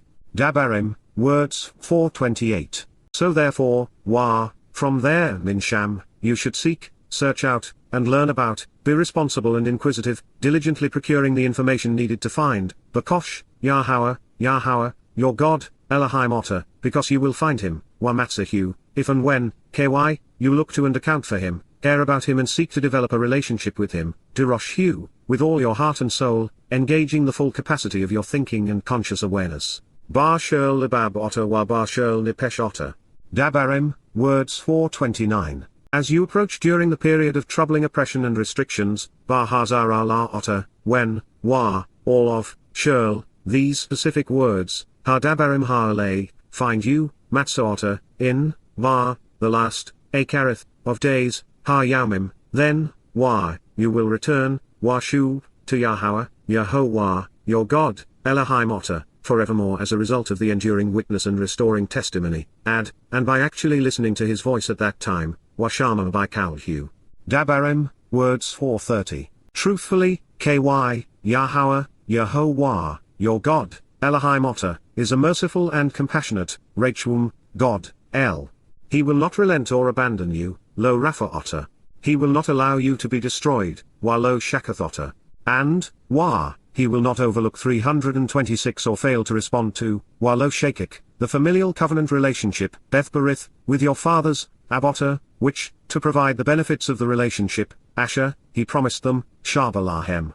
Dabarim, words 431. So please consider, Shalna, the initial days, in the beginning, La Yaumim Rishon, which occurred long before you existed, Asher Hayala Panota, since the day, La Minha Yaum, that God created Adam, Asher Bara Elohim Adam, upon the earth, Al Ha Eres, even taking into consideration the extremity of the universe and the scope of one end of the heavens to the other, while Amin katseh ha-shamaim wa katseh ha-shamaim, whether, there has ever been, higher, something comparable to the importance of this statement, ka da ba ha gadol ha-zeh. Or, has anyone heard, ha-shama, of the likes of this, Kamohu? Dabarim, words 432. Have people heard, ha-shama the voice of God, Kal Elohim, speaking, Dabar, from out of the midst, min talk of a fire, ha-esh, as you have heard, ka asher shama otter, and have their lives nurtured and restored, wa-chea. Dabarim, words 433. Or, has another God, Elohim, attempted, nasar, to go, la-bo, to acquire and take, la-lakek, for himself, la-hu, one group of people, gawi, from the midst, min kireb, of another race, gawi, by testing and trials, bar massa, by signs and symbols, bar oath, by awesome acts, even miracles, wa bar mofith, including with battle lines drawn, wa bar milchama, with a resolute and powerful hand, wa bar yod chazak, and with a zarawa, productive shepherd, zarawa, extended, nata, doing awesome things born out of great reverence and respect, wa bar mora gadal, consistent with all of which, to bestow the benefits of the relationship, kasher lasher, Yahowah, your God 327 Yahowah Elohim Otter, did for you, asar la atom, in the crucibles of political and religious oppression, bar miraim, with you as a witness, la ein otter. Dabarim, words 434. You, otter, yourself, have been given the ability to see and perceive, ra, so that you can come to actually know, la yada, that, indeed, ky, Yahowah, he, Hu, is Almighty God, ha Elohim. There is no, ein, other enduring witness, ode, apart from him, min la bad. Dabarim, words 435. From, min, the heavens, ha shamaim, he has enabled you to hear, shama otter, his voice, eth kalhu, for the explicit purpose of improving you by teaching and correcting you, la yashar otter. And upon the earth, wa al ha eres, he let you see, ra otter, his magnificent fiery light, eth eshu ha gadol, and, wa, you heard, shama, his words, dabahu, from the midst, min talk, of the fire, ha esh. Dabarim, words 436. Because of his underlying love, wa taketh ky Ahab, for your fathers, eth abotter, he has chosen to favor, Basher, their descendants along with what they have sown, bar zerahu, without hesitation after them, achahu. And so, he descended to serve you, withdrawing you, and leading you, Yatzotter, into his presence, bar panahu, by way of his tremendous capacity to empower and magnify, bar kochu ha-gadol, as part of being taken away from, min, the crucibles of political and religious oppression, miraim. Dabarim, words 437. Consequently, as an inheritance, different ethnicities will be dispossessed, la yarashgaum, who are more numerous, gadol, and also more 328 accomplished and powerful than you, wa-atsum min otter, from before your presence, min pana otter, so that you can enter and be included within, labo otter, their land, eth eres hem, which consequently is being given to you, la nathan la otter, as an inheritance, nashala, in accordance with this day, ka ha yaum ha zeh. Dabarim, words 438. Accordingly, you should acknowledge and make known, even understand, yada, this day, ha yaum, and you should change and return, shu, your heart, thinking, and ambitions, la libab otter, because, indeed, ky, Yahowah, he is Almighty God, Hu ha Elohim, in the spiritual realm of the heavens above, bar ha shamim min mal, and upon the earth below, wa al ha eres min taketh. There is no other restoring or eternal witness, Inod. Dabarim, words 439. Therefore, you should observe, Shema, is clearly communicated and inscribed prescriptions to be cut into the relationship, eth-kuq, along with the instructive conditions regarding what he has chosen, constituted, offered, and expects in return, eth Mitswah, which, to convey the benefits of the relationship, Asher, Anki, have instructed you, providing directions for you along with what is being offered and expected in return, Zawa Otter, this day, Ha Yaum. As a result of the relationship, Asher, it will be good for you, and especially beneficial, enabling you to be right, successful, prosperous, attractive, and cheerful, making you a better, more pleasing and joyful person in your approach, Yatab La Otter, and on behalf of your children, Wala Beni Otter, after you, Achar Otter, for the express purpose, Wala Man, of you elongating, Arak, the days, Yaumim, upon the earth, Al-Ha-Adama, which, as a benefit of the relationship. 329 Asher, Yahowah, your God. Yehovah Elohim Otter is giving to you, Nathan Laata, for all time, Shirl Ha-Yamim. Dabarim, words 440. This is, zo'th, the Torah, Ha-Torah, which, as a result of the relationship, Asher, Moshe, placed before, Simla-Pana, the children of Yisrael, Beni Yisrael. Dabarim, words 444. It is comprised of, Alay, the testimony, Ha-Eda, the clearly communicated prescriptions of what we should do in life to live, Wa-Ha-Cook, and the means to execute good judgment, making reasoned decisions regarding the resolution of disputes, Wa-Ha-Mishpat, which, to reveal the proper path to get the greatest joy out of life, Asher, Moshe, spoke to, Debar-El, the children of Yisrael, Beni Yisrael, when he led them, Vayatzahem, away from, Min, the crucibles of political and religious oppression. Miraim. Dabarim, words, Deuteronomy 4:45. Thank you, Moses,